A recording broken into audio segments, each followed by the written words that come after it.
हरिः ओं श्री सद्गुरु परमात्मने नमः। ओं श्रीकृष्ण परब्रह्मणे नमः। ओं गुरुर्ब्रह्मा गुरुर्विष्णुः गुरुर्देवो महेश्वरः गुरुः साक्षात् परब्रह्म तस्मै श्री गुरवे नमः। ओं श्री गुरुभ्यो नमः। यस्य प्रसादादहमेव सर्वं मय्येव सर्वं परिकल्पितं च इत्थं विजानामि सदात्मरूपं तस्याङ्घ्रिपद्मं प्रणतोऽस्मि नित्यं। ब्रह्मानन्दं परमसुखदं केवलं ज्ञानमूर्तिं द्वन्द्वातीतं गगनसदृशं तत्त्वमस्यादिलक्ष्यम् एकं नित्यं विमलमचलं सर्वदी साक्षिभूतं भावातीतं त्रिगुणरहितं సద్గురుంతం నమామి। మయి సర్వం లయం యాతి అంటే నాలోనే సమస్తము ఉంది, సమస్తము సృష్టింపబడుతుంది, సమస్తము కూడా లయం చేయబడుతుంది. తద్ బ్రహ్మాద్వయ మస్మ్యహం అన్నారు. అంటే నేను శాశ్వతమైనటువంటి, అంటే ద్వయముగా లేనటువంటి, అంటే రెండుగా లేనటువంటి మరి పరబ్రహ్మమును నేనే అనేటటువంటి జ్ఞానాన్ని ఎవరైతే ఆత్మానుభూతిని పొందుతారో వారు కలిగి ఉంటారనమాట. అంటే మనమందరము కూడా మనం మరచిపోయినటువంటి జ్ఞానాన్ని గుర్తు తెచ్చుకుంటున్నాం. ఇక్కడ నువ్వు ఆత్మ గురించి తెలుసుకుంటున్నావు అంటే నువ్వు నిజంగా ఇక్కడ కొత్తగా నువ్వు తయారైంది ఏమీ లేదండి. నువ్వు మొదటి నుంచి కూడా ఆత్మవే. కానీ ఈ దేహమే నేను అనేటటువంటి దేహాభిమానం మన మీద ఉండటం వల్ల ఆ దేహాభిమానము చేత పరమాత్మ యొక్క జ్ఞానాన్ని మనం మర్చిపోయామన్నమాట. ఆ జ్ఞానాన్ని మళ్ళీ అనుభవంలోకి తీసుకురావడానికి చేసేటటువంటి ప్రయత్నమే ఇవాళ మనం తెలుసుకునేటటువంటి శాస్త్రాల యొక్క జ్ఞానం అంతా. తెలుసుకున్నటువంటి దానిని ఏం చేయాలి అంటే ఈ దేహ బంధాలన్నీ నశించిపోయేవి. అంటే ఇక్కడ ఆత్మ అనాత్మ, క్షేత్రము క్షేత్రజ్ఞుడు, దృశ్యము దృక్కు అనేటటువంటి విషయాలు కలిసి ఉన్నాయన్నమాట. అంటే ఇక్కడ నామ రూపము రెండింటిని చూసుకుంటూ ఇది నేనే అనుకుంటున్నా. అంటే నా శరీరానికి సంబంధించి ఒక రూపం ఉంది, దీనికి ఒక పేరు కూడా ఉంది. ఈ నామరూపాలను నడిపించేది ఏంటి అంటే అస్థి భాతి ప్రియ. అంటే అస్థి భాతి ప్రియ అంటే సత్ చిత్ ఆనందం అంటాం కదా. మరి సచ్చిదానందుడు లోపట ఉంటాడు, బయటికి మాత్రం నామరూపాలున్నాయి. నామరూపాలనేమో దృశ్యం అంటారు, ఈ నామరూపాల లోపటున్నటువంటి విషయాన్నేమో దృక్కు అంటారు. అంటే దృశ్యమేమో నశించిపోతుంది కాబట్టి అనాత్మ, దీనినే క్షేత్రము అంటారండి. తర్వాత మరి లోపటున్నటువంటి సచ్చిదానందుడు ఉన్నాడు కదా, అస్థి భాతి ప్రియ, ఇతడు ఎవరు అంటే క్షేత్రజ్ఞుడు, ఇతడే ఆత్మ. అంటే చూడండి, మన శరీరంలో ఉన్న విషయాలను మనం ఏం చేస్తున్నాం, విడదీయటం నేర్చుకోవాలి. అందుకే కృష్ణ పరమాత్మ 4 అధ్యాయముల యందు విభజన చేస్తాడు. క్షేత్ర క్షేత్రజ్ఞ విభాగ యోగము, గుణత్రయ విభాగ యోగము, దైవాసుర సంపద్ విభాగ యోగము, తర్వాత శ్రద్ధాత్రయ విభాగ యోగము, అన్నింటిని విభజించాడు. విభాగము అంటే ఏంటంటే ఇప్పుడు మనం కలిసున్న దాని నుండి విభజించటం, కలిసున్న దానిని వేరు చేయడం అన్నమాట. అంటే ఇక్కడ మనం అరటిపండు తినాలండి. అరటిపండు తినాలి అంటే అరటిపండు పొట్టు వదిలేసి పండు తినేస్తాం. బియ్యంలో ఉన్న రాళ్లను ఏరి బియ్యాన్ని మనం ఉపయోగించుకుంటాం. అంటే ఇక్కడ ఏం చేస్తున్నాం, నశించిపోయే పనికి రానటువంటి వస్తువునేమో పక్కకు నెడుతున్నాం, పనికి వచ్చేటటువంటి వస్తువునేమో మనం ఉపయోగించుకుంటూ ఉన్నాం. అంటే ఇక్కడ నువ్వు చెయ్యవలసింది ఏంటి, విభజన చేయడం నేర్చుకోవాలి. నీ శరీరమునందు నశించేదేది, నశించనిదేది, శాశ్వతమైన వస్తువు నువ్వా, కొద్ది రోజుల పాటు భూమి మీద ఉండేటటువంటి ఈ శరీరము నువ్వా అనేటటువంటి విభజన నువ్వు చేసుకోవలసి ఉంటుందని కృష్ణ పరమాత్మ జ్ఞాన లక్షణాలను తెలుసుకోమంటున్నారు. నీ గురించి నువ్వు తెలుసుకునేటటువంటి జ్ఞానమే ఇక్కడ సరైనటువంటి జ్ఞానం, ఆధ్యాత్మిక జ్ఞానం. స్వాధ్యాయం చెయ్యాలంటే నీ గురించి నువ్వు తెలుసుకోవలసి ఉంటుంది. మరి ఇంకా ఇదే జ్ఞానము అని చెప్పేసి మనకు ఇక్కడ కృష్ణ పరమాత్మ చెప్పడం జరిగిందండి. మరి వివిక్త సేవి అని కూడా చెప్తాడు. నువ్వు ఒంటరిగా ఉండి అంటే ఒంటరిగా భగవంతుణ్ణి నిరంతరం స్మరణ చేసేటటువంటి ప్రయత్నం ఉండాలి. భక్తి రవ్యభిచారిణి అంటారు. అంటే పంపకము లేనటువంటి భక్తి భగవంతుడితో కలిగి ఉండాలి. భగవంతుడికి భక్తుడికి మధ్య ఎటువంటి అనినాభావ సంబంధం ఉండాలి అంటే నువ్వు నేను ఏకస్వరూపంగా ఉన్నామే తప్ప మన ఇద్దరికీ కూడా ఏ విధమైనటువంటి వ్యత్యాసము లేదు అనేటటువంటి జ్ఞానము నువ్వు కలిగి ఎప్పుడూ నువ్వు భగవంతుడితో కలిసి ఉండేటటువంటి ప్రయత్నం నువ్వు చెయ్యవలసి ఉంటుంది అని చెప్పేసి కృష్ణ పరమాత్మ మనందరికీ చెప్తున్నారు. ఇక జ్ఞేయము అంటే పరమాత్మ అండి. మరి నిర్వికారమైనటువంటి నిర్గుణమైనటువంటి పరబ్రహ్మమును తెలుసుకోవడమే ఆయన. బహిరంతచ్చ భూతానాం అచరం చరమేవచ, కదిలేటటువంటి కదలనటువంటి సమస్త చరాచర ప్రాణులయందు లోపట బయట ఆయనే వ్యాపించి ఉన్నాడు. ఆయనే విశ్వమంతటా కాళ్ళు చేతులు తర్వాత శిరస్సు మరి అన్నింటా అంతటా ఆయనే ఉన్నాడు. ఆయన లేకుండా ఈ సృష్టిలో ఏదీ లేదు.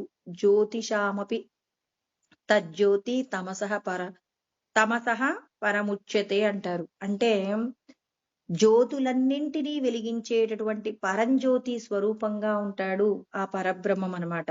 జ్యోతులు అంటే నత్ర సూర్యో భాతి న చంద్ర తారకం నేమా విద్యుతో భాంతం కుతోయమగ్ని తమేవ భాంతం అనుభాతి సర్వం అంటారు. ఉపనిషత్తుల యందు చాలా ఉపనిషత్తుల యందు ఈ శ్లోకం ఉంటుందన్నమాట. పరమాత్మను పరబ్రహ్మము ఇక్కడ పరంజ్యోతి అంటున్నాం కదండి. ఆ పరంజ్యోతి గురించి చెప్పబడిన మాట ఏంటంటే సూర్యుడు వెలిగించలేరు, నక్షత్రాలు వెలిగించలేవు, అగ్ని వెలిగించలేదు, చంద్రుడు వెలిగించలేరు, ఇక విద్యుత్తు వెలిగించలేదు. పరమాత్మ ప్రకాశిస్తే పరమాత్మ నుంచి వీళ్ళందరూ శక్తి తీసుకొని లోకాలన్నింటినీ కూడా పరిపాలిస్తున్నారు. అంటే లోకాలన్నీ ప్రకాశిస్తున్నాయంటే సూర్యచంద్రులు ఎవరి దగ్గర నుంచి శక్తి తీసుకుంటున్నారు? వెలిగేటటువంటి దేవుళ్ళుగా మనం మొక్కుకుంటున్న వాళ్ళందరూ కూడా పరంజ్యోతి స్వరూపమైన పరబ్రహ్మము నుంచి శక్తి తీసుకొని ఈ లోకాలన్నింటినీ కూడా పరిపాలిస్తున్నారు. అటువంటి పరంజ్యోతి స్వరూపంగా ఉన్నాయని ఎక్కడున్నాడు అంటే మన లోపటే ఉన్నాడు.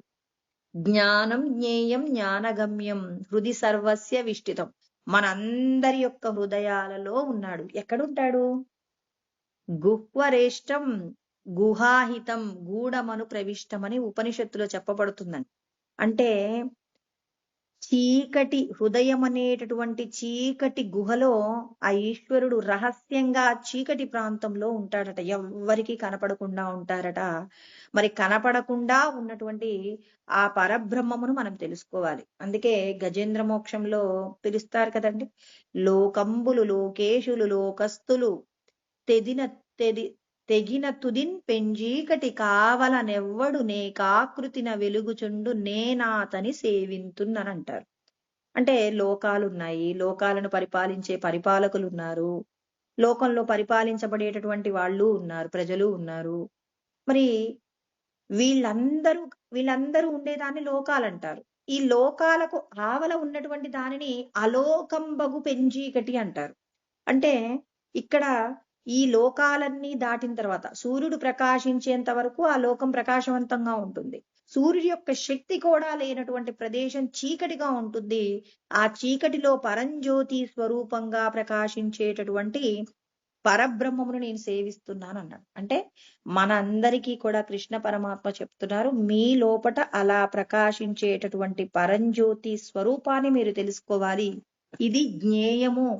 ఈ జ్ఞానము లేకుండా మీకు ఎన్ని శాస్త్రాలు వచ్చినా, నాకు ఇన్ని శ్లోకాలు వచ్చండి, నేను ఇంత బాగా పాడగలనండి, ఇంత బాగా పఠనం చేయగలనండి అంటే అందులో ఉన్న అర్థం తెలిసినా నీ లోపట ఉన్న పరమాత్మ అనుభూతి కలగకపోతే, అంటే ఆత్మానుభూతి కలగకపోతే నీకు ఇన్ని ఉన్నా కష్టమే.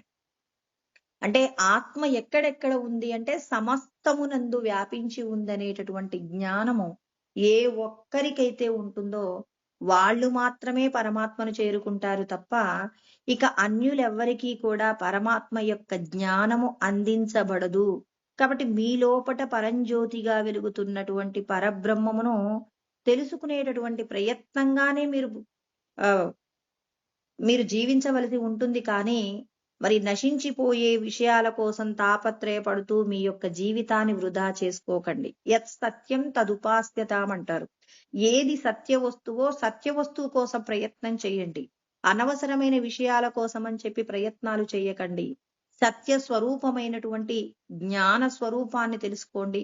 ఆయన్ని పొందాలంటే ఎటువంటి కర్మ చేయాలో ఆ కర్మ చేయడం కోసం నిరంతరం ప్రయత్నం చెయ్యాలే కానీ నశించిపోయే వస్తువుల కోసం నాకు ఇంతుంటే సంతోషం అని చెప్పి నశించిపోయే వాటి కోసం మీరు ప్రయత్నం చెయ్యకండి అని చెప్పి కృష్ణ పరమాత్మ మనందరికీ చెప్తున్నారండి. జ్ఞేయ లక్షణాలు అయితే 13వ అధ్యాయం 13వ శ్లోకం నుంచి 18వ శ్లోకం వరకు చెప్పారు. నేను మొత్తం చెప్పలేదండి, కొన్ని మాత్రమే చెప్పాను. ఇక జ్ఞాన లక్షణాలు కూడా నేను అందులో కొన్ని 2-3 వదిలేశాను. అంటే ఇక్కడ భగవంతుడు నిన్ను ఎలా జీవించమంటున్నాడు, ఏ వస్తువులతో ఎలా మెలగాలో నీకు మెలకువలు నేర్పిస్తున్నారు. భార్యా బిడ్డలతో నువ్వు సుఖంగా సంతోషంగా ఉండు, కానీ ఇవన్నీ ఈశ్వర ప్రసాదం లాగా స్వీకరించి ఈశ్వరుడి అనుగ్రహం వల్ల నాకింత అనుకువ కలిగినటువంటి భార్య దొరికింది, ఈశ్వరుడి యొక్క అనుగ్రహం వల్ల ఇలాంటి పిల్లలు కలిగారు, ఈశ్వరుడి యొక్క అనుగ్రహం వల్ల నాకు ఈ ఇల్లు వచ్చిందని ప్రతి విషయాన్ని ఈశ్వరుడితో అనుసంధానం చేసుకున్నప్పుడు, ఇక మనం దేహాన్ని విడిచిపెట్టవలసి వచ్చినప్పుడు ఈశ్వరుడి అనుగ్రహం వల్ల నేను ఈ దేహాన్ని విడుస్తున్నానన్నారనుకోండి, ఇప్పుడు మనం ఈ మిగిలిన విషయాలన్నీ వదిలిపెట్టి భగవంతుడినే పట్టుకుంటాం, భగవంతుడితోనే ఐక్యమవుతాం. అలా కాకుండా ఇదంతా నా వల్లే జరుగుతుందని కర్తృత్వాన్ని మన మీద వేసుకుంటే దుర్యోధనుడు లాగా నశించిపోవలసి వస్తుంది. దుర్యోధనుడు కూడా అంతే కదండి. నేను చేస్తున్నాననేటటువంటి అహంభావము చేత మరి ప్రతి ఒక్కరిని, గురువుని, పెద్దలను అందరినీ కూడా బాధ పెడుతూ తన యొక్క రాజ్యకాంక్ష నెరవేర్చుకోవడం కోసం అని చెప్పేసి మరి విపరీతమైనటువంటి చర్యలన్నీ కూడా చేస్తాడు. అతని యొక్క అహంకారమే తన యొక్క మృత్యువుకి హేతువైంది. తాను మరణించేటప్పుడు ఒక మాట అంటాడట, 2 తొడలు యుద్ధ భూమిలో 2 తొడలు విరిగి పడి ఉన్నప్పుడు నేను మా తాత భీష్మాచార్యుల వారు చెప్పినట్టుగా ఆనాడే సంధి చేసుకుని ఉంటే ఇవాళ నాకు ఆ పరిస్థితి వచ్చి ఉండేది కాదు అని చెప్పి ఏడుస్తాడట. చేతులు గాలిన తర్వాత ఆకులు పట్టుకొని లాభం లేదన్నట్టు తనకు మృత్యువు ఆసన్నమయ్యేటువంటి సమయంలో అప్పుడు తెలిసి వచ్చిందట, మా తాతగారు ఎన్ని రోజుల నుంచో చెప్పారు ఈ యుద్ధం వినాశనానికే కారణమవుతుంది తప్ప మరి శాంతిని ప్రసాదించదు, ఇది నీ యొక్క రాజ్యాన్ని నువ్వు పోగొట్టుకుని నువ్వు ప్రాణాలను పోగొట్టుకుంటావు, ఇటువంటి దాని వల్ల నీ వంశమే నశించిపోతుందని ఎన్ని రకాలుగా ద్రోణాచార్యుల వారు, భీష్మాచార్యుల వారు చెప్పినప్పటికీ కూడా మరి ఇక్కడ దుర్యోధనుడు ఏమాత్రము వాళ్ళ మాట వినే ప్రయత్నం చేయలేదండి. చేయకుండా ఇప్పుడు భీష్మాచార్యుల వారిని కాపాడేటటువంటి ప్రయత్నంగా సైన్యాన్ని అందరికీ కూడా ఆదేశాలు ఇస్తూ ఉన్నారు. భీష్మమేవాభిరక్షంతు భవంతః సర్వ ఏవహి అన్నారు. అంటే భీష్ముణ్ణి మీరు రక్షించండి, శిఖండి ఎదురుగా రాకుండా చూడాలి, శిఖండి ఎదురుగా వస్తే ఆ భీష్మాచార్యుల వారు యుద్ధం చెయ్యరు అని చెప్పేసి అందరికీ కూడా ఆదేశాలను ఇస్తూ ఉన్నారనమాట. ఈ ఆదేశాలన్నింటినీ ఇస్తున్నప్పుడు ఇక ఆ మాటలు విన్నాడనమాట భీష్మాచార్యుల వారు. విని వెంటనే ఆయన ఏం చెప్పేశారు అనంటే ఆయన శంఖమును ఊదారనమాట. ఇక్కడ ఆయన ఎప్పుడైతే భీష్మమేవాభిరక్షంతు భవంతః సర్వ ఏవహి అనగానే తస్య సంజనయన్ హర్షం కురు వృద్ధ పితామహః సింహనాదం వినద్యోచ్చైః శంఖం దద్మౌ ప్రతాపవాన్ అన్నారు. అంటే ప్రతాపవాన్ అంటే బాగా పరాక్రమము, ఎప్పుడు ఎక్కడా ఓటమే తెలియనటువంటి పరాక్రమవంతుడైనటువంటి భీష్మాచార్యుల వారు సంతోషాన్ని ద్రోణాచార్యుల వారికి జ్ఞానాన్ని చెప్తూ, ద్రోణాచార్యుల వారికి మరి యుద్ధంలో ఉన్నటువంటి వ్యక్తులందరి గురించి కూడా పరిచయం చేస్తూ ఉన్నాడు. మరి దుర్యోధనుడు అక్కడ ఉన్నాడు కదండి, అలా అక్కడ ఉండి అందరికీ కూడా మరి ఆదేశాలను ఇస్తున్నప్పుడు మరి దుర్యోధనుడికి సంతోషాన్ని కలిగించే ప్రయత్నంగా యుద్ధంలో విజయం దొరుకుతుంది అనేటటువంటి ఒక సంకేతాన్ని అందిస్తూ ఆయన ఏం చేశాడు అంటే మరి సంతోషపడుతూ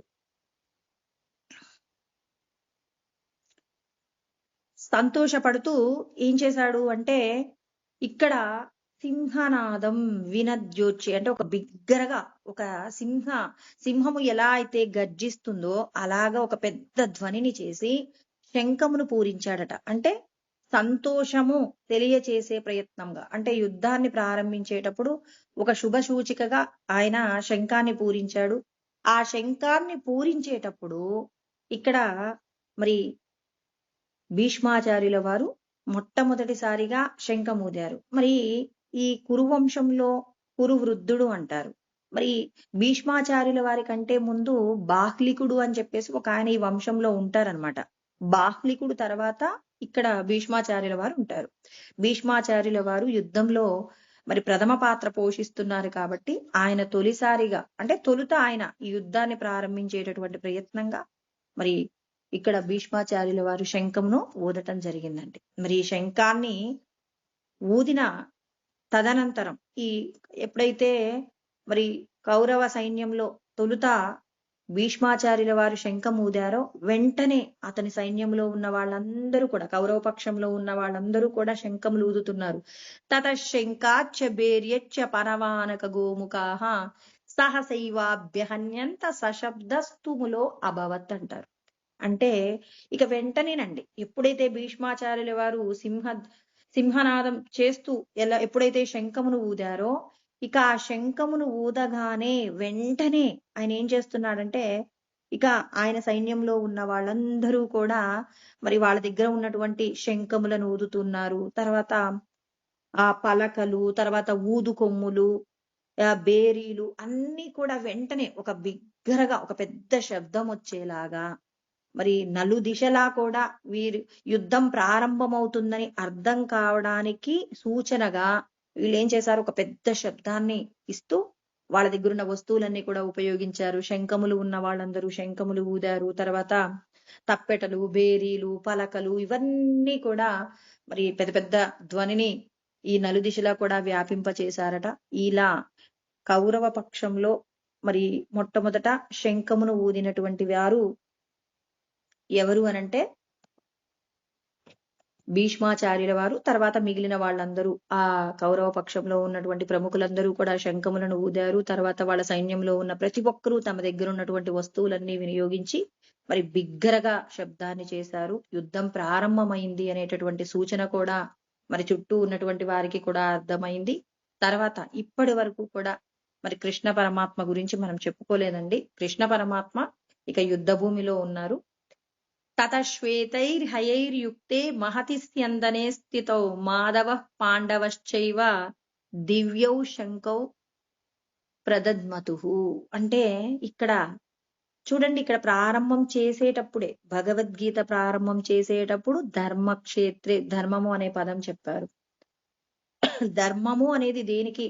ధర్మము ఎవరైతే ధర్మాన్ని ఆచరిస్తారో ఆచరించినటువంటి వారికి విజయం ఉంటుంది అనే మాట మనం ప్రారంభిస్తూ చెప్పుకున్నామండి. తర్వాత ఇక్కడ కృష్ణ పరమాత్మ గురించి చెప్తున్నప్పుడే తతశ్వేత, తెల్లని, తెలుపు గురించి మాట్లాడారు. ఇక్కడ వాళ్ళ యొక్క రథానికి ఉన్నటువంటి గుర్రములు తెల్లటి అశ్వములండి. తెలుపు ధర్మాచరణకు గుర్తుగా చెప్తారనమాట. అంటే తెలుపు స్వచ్ఛతకు గుర్తు, సాత్వికమైనటువంటి సత్వగుణానికి ప్రతీకగా చెప్తారు. కాబట్టి మరి తెల్లని గుర్రాలు కలిగినటువంటి తతశ్వేతైర్హయైర్యుక్తే మహతి స్యందనే స్థితౌ, గొప్పదైనటువంటి మరి ఒక రథము యందు మరి ఎవరెవరున్నారు? మాధవ పాండవశ్చైవ శంఖం దద్మౌ ప్రదద్మతుః అంటారు. శంఖమును వీళ్ళు ఏం చేశారు అంటే ఊదటం జరిగింది. అంటే ఇక్కడ మాధవుడు తొలిసారిగా శంఖమును ఊదారు. మాధవుడు తర్వాత అంటే శ్రీకృష్ణ పరమాత్మ తొలుతగా శంఖమును పూరించారు. చూడండి, ఈయన కేవలం రథసారథ్యాన్ని మాత్రమే చేస్తానన్నారు. కానీ పాండవుల పక్షాన తొలిసారిగా శంఖమును ఊదింది ఎవరు అంటే కృష్ణ పరమాత్మ. అంటే దీనిని బట్టే అర్థం చేసుకోవాలి. పాండవులకు విజయము తథ్యము అంటే సాక్షాత్తు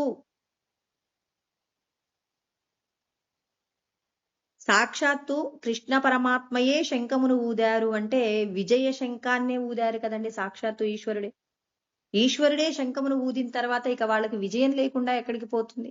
కాబట్టి ఇక్కడ మాధవ అంటే మా అంటే లక్ష్మీదేవి, దవహ అంటే లక్ష్మీదేవి, అంటే సంపదలకు అధిపతి అయినటువంటి అధినాయకుడైనటువంటి మరి శ్రీకృష్ణ పరమాత్మ శంఖమును ఊదారు. తర్వాత ఇక్కడ అర్జునుడి గురించి మాట్లాడుకోవాలి. ఇక్కడ అర్జునుడికి ఉన్నటువంటి ఏ ఏ వస్తువులు ఉన్నాయంటే ఆయనకు సంబంధించి ఇక్కడ రథం గురించి మాట్లాడుకున్నాం కదా. ఇతడి దగ్గర ఉన్నటువంటి రథము, తర్వాత గాంధీవము ఎవరిచ్చారు అనంటే కాండవ దహనం చేశారండి. కాండవ దహనం చేసినప్పుడు అగ్నిదేవుడు వరంగా ఇస్తాడు, ఇతనికి బహుమానంగా ఇస్తాడండి. ఏమేంటి, రథాన్ని ఇస్తాడు, రథంతో పాటుగా గాంధీవంను కూడా ఇస్తాడండి. ఎందుకు కాండవ దహనం జరిగింది అంటే సూక్ష్మంగా చెప్తాను. అగ్నిదేవుడికట ఒక ఆమె పరమ భక్తితో ఎక్కువ నెయ్యితో యజ్ఞం చేయించిందట. నెయ్యి ఎక్కువగా తాగి ఉండటం వలన అగ్నిదేవుడికి దాహం పుట్టిందట. సుమారు 1 సంవత్సరం పాటు అతని అంటే నెయ్యి ఎక్కువగా తీసుకుంటే అజీర్ణం ఎక్కువగా ఉంటుంది కదా. అగ్నిదేవుడికి కూడా ఆ బాధ కలిగిందంటండి. అగ్నిదేవుడి యొక్క ఆ బాధ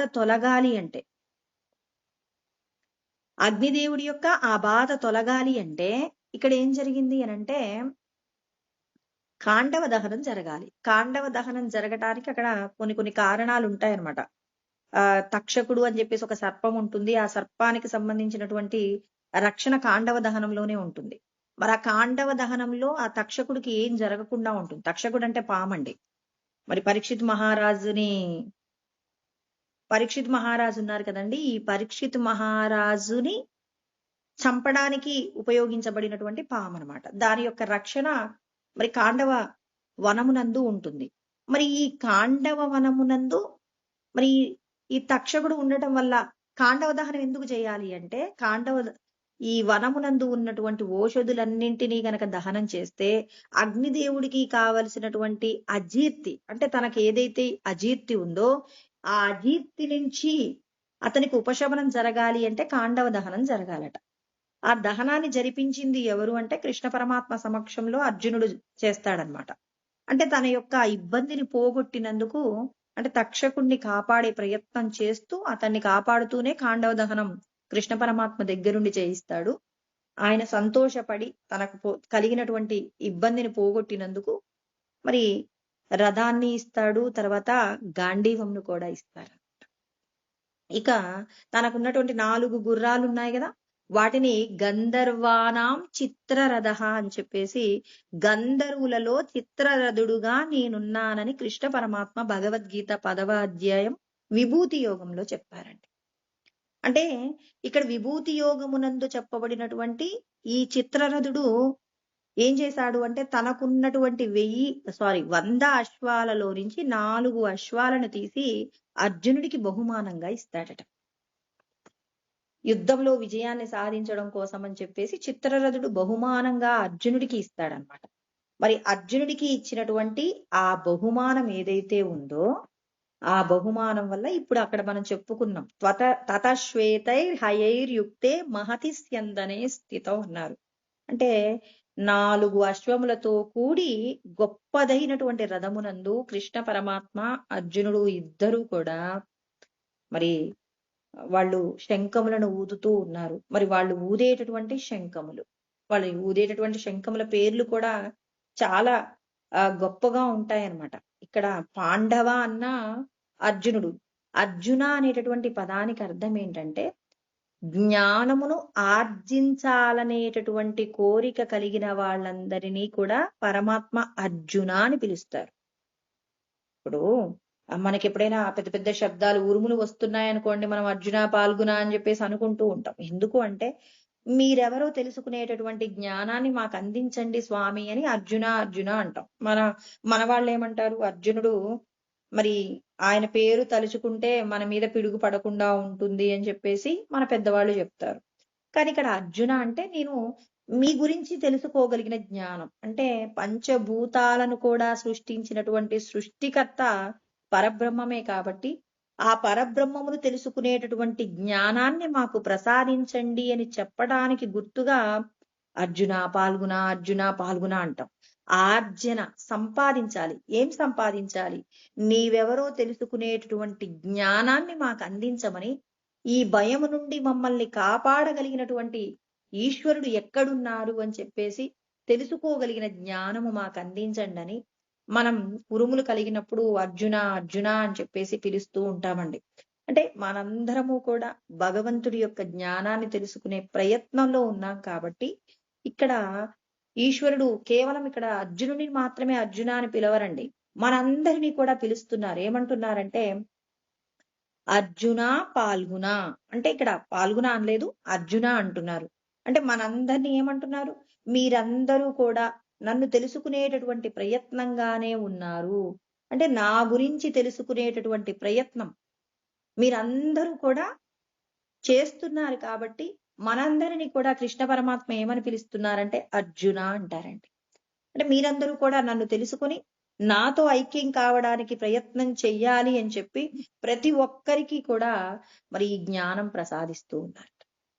అందుకే మనందరినీ మనమందరం జ్ఞానాన్ని ప్రసాదించమని పరమాత్మని నిత్యం వేడుకుంటున్నప్పుడు మన యొక్క మొర ఆలకించినప్పుడు పరమాత్మ ఏం చేస్తారు అంటే జ్ఞానాన్ని మనకి అందిస్తారు. మన ఇంట్లో ఉండే మనం భగవంతుడి యొక్క జ్ఞానం తెలుసుకోవడానికి కావలసినటువంటి అనుకూలతలన్నీ పరమాత్మ అనుగ్రహం ఉంటే మనం వినగలుగుతాం తప్ప ఇదేదో నేను వింటున్నాను నేను చెప్తున్నాను అంటే అది జరిగే పని కాదండి. ఈశ్వరుడి యొక్క అనుగ్రహం, శివుడి ఆజ్ఞ లేనిదే చీమైనా కుట్టదు అని పెద్దవాళ్ళు అంటారు కదా. మరి పరమాత్మ యొక్క అనుగ్రహం ఉండటం వల్లే మనం చేసే ప్రతి కర్మకు కూడా మనం స్పందిస్తున్నామండి. అంటే మన యొక్క కర్మలన్నింటికి మూలం ఎవరు అంటే ఈశ్వరుడే. మనం పూర్వజన్మల్లో చేసిన పాపపు కర్మ ఉంటే ఈశ్వరుడు మనకి దుఃఖాన్ని ఇస్తున్నాడు. పూర్వజన్మల్లో మనం చేసిన పుణ్యం ఉంటే సుఖాన్ని ఇస్తున్నారు. అన్నింటికీ మూలము మరి మనం చేసిన కర్మలు వాటిని అనుభవింప చేసేది ఆ ఈశ్వరుడే కాబట్టి ఈశ్వరుడిని తెలుసుకోవాలనేటటువంటి తాపత్రయం ఎవరికి ఉంటుందో వాళ్ళందరినీ కూడా అర్జున అని పిలుస్తారన్నమాట. ఇక్కడ మరి చెప్పినటువంటి జ్ఞానం ఏంటి అంటే ఇక్కడ సంజయుడు చెప్తున్నాడు అనమాట. మరి వీళ్ళు శ్రీ కృష్ణ అర్జునులు అంటే నర నారాయణులు ఇరువురు కూడా శంఖములను పూరించారు. మొట్టమొదట కృష్ణ పరమాత్మ శంఖమును పూరించారు అంటే పాండవుల పక్షమున మరి వీళ్ళందరికీ కూడా అధిపతి ఎవరు అంటే కృష్ణ పరమాత్మ కాబట్టి మరి కృష్ణ పరమాత్మ శంఖమును పూరించారు. మరి వాళ్ళు ఊదినటువంటి శంఖముల గురించినటువంటి జ్ఞానము ఏమిటి అనంటే ప్రతి ఒక్కరికి కూడా చెప్తున్నారు. పాంచజన్యం ఋషికేశో దేవదత్తం ధనంజయ పౌండ్రం దద్మౌ మహాశంకం భీమకర్మ వృకోదర అన్నారు. ఇక్కడ ఒక్కొక్కరి గురించి వివరించారండి. వివరించారు. ఇక్కడ పాంచజన్యం అనేటటువంటి శంఖమును కృష్ణ పరమాత్మ పూరించారు. మరి ఇక్కడ కృష్ణ పరమాత్మకు పెట్టిన పేరు కూడా విచారణ చేయాలి. భగవద్గీతలో వచ్చిన ప్రతి ఆ పదానికి సంబంధించినటువంటి జ్ఞానాన్ని మనకు పెద్దలు అందించారు. రిషికేశ అంటే ఇంద్రియములను జయించినటువంటి వారిని రిషికేశుడు అంటారు. ఇక్కడ కృష్ణ పరమాత్మ ఇంద్రియములను జయించారండి. తాను ఏదైతే అనుభవించాలనుకుంటాడో దానినే అనుభవిస్తాడు. అది ధర్మబద్ధమై ఉంటుంది. ఇప్పుడు మనం కూడా ఇంద్రియములను జయించగలిగిన స్థితి మనకి రావాలనుకోండి. ఆ స్థితి రావాలి అంటే ఏం చేయాలి? ఇక్కడ మనం ప్రతి ఒక్కరూ కూడా మనం భగవంతుడు చెప్పిన విధంగానే ప్రవర్తిస్తున్నామా? ఆయన చూడమన్నవే చూస్తున్నానా? ఆయన తినమన్నవే తింటున్నామా? తినటం గురించి వచ్చింది కాబట్టి చెప్తాను.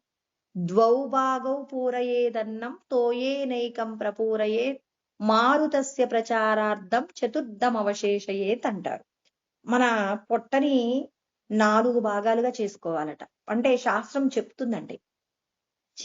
శాస్త్రం ఏమని చెప్తుంది? పొట్టని 4 భాగాలు చేసి 2 భాగాలు ఆహారాన్ని తీసుకోండి. అది భగవంతుడు నిర్ణయించిన పదార్థము తప్ప అన్యమైన పదార్థం తినకూడదు. ఇక తోయేనైకం ప్రపూరయేత్, ఒక భాగాన్ని నీటితో నింపాలట.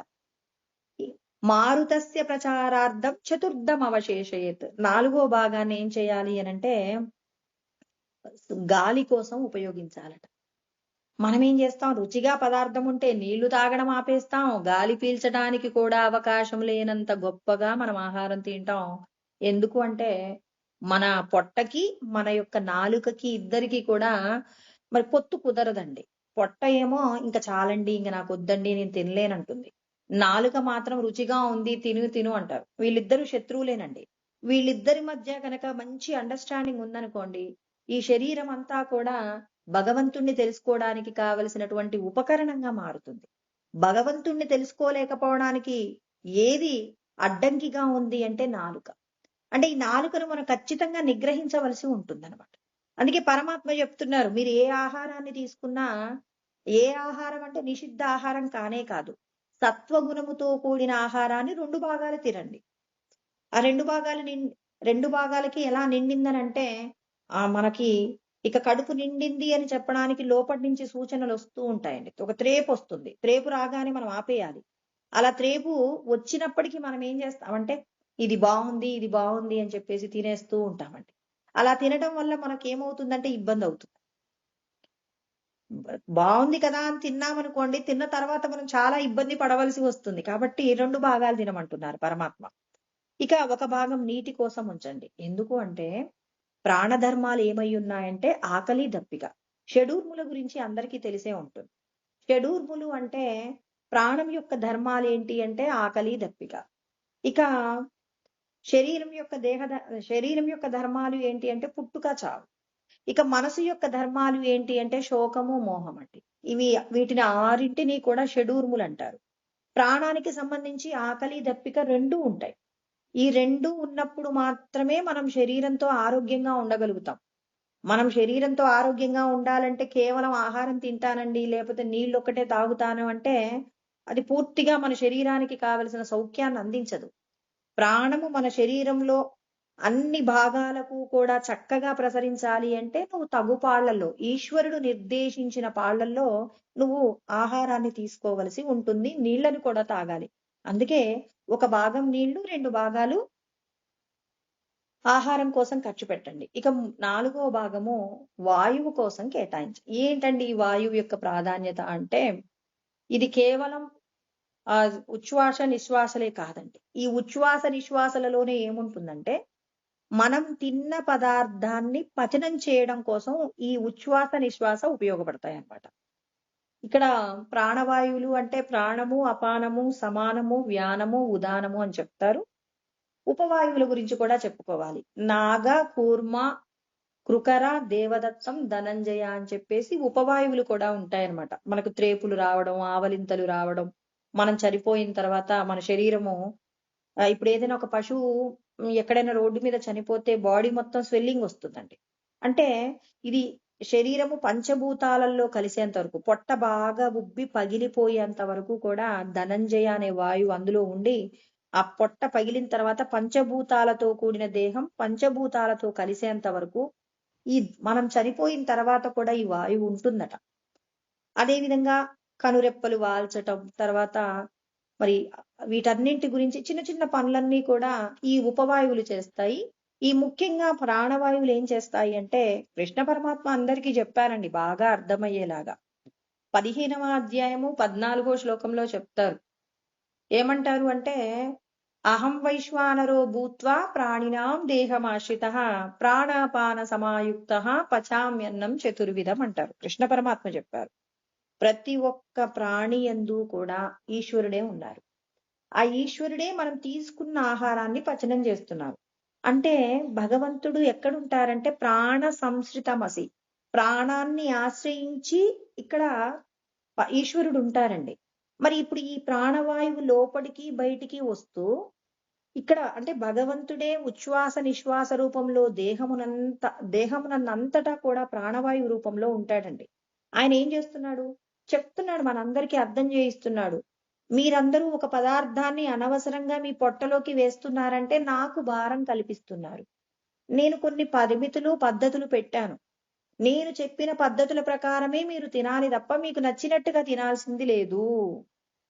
అంటే ఇక్కడ నేనేం చేస్తున్నాను, మీ యొక్క దేహమును ఆశ్రయించి ప్రాణాపాన సమాయుక్త, మీరు పీల్చేటటువంటి ప్రాణవాయువు, విడిచిపెట్టేటటువంటి అంటే అపానవాయువు ఏదైతే ఉందో, ప్రాణవాయువు అపానవాయువు రెండింటినీ కూడా నాభి వద్ద సమానము చేసి మీరు తిన్న పదార్థాన్ని పచనం చేస్తున్నారు.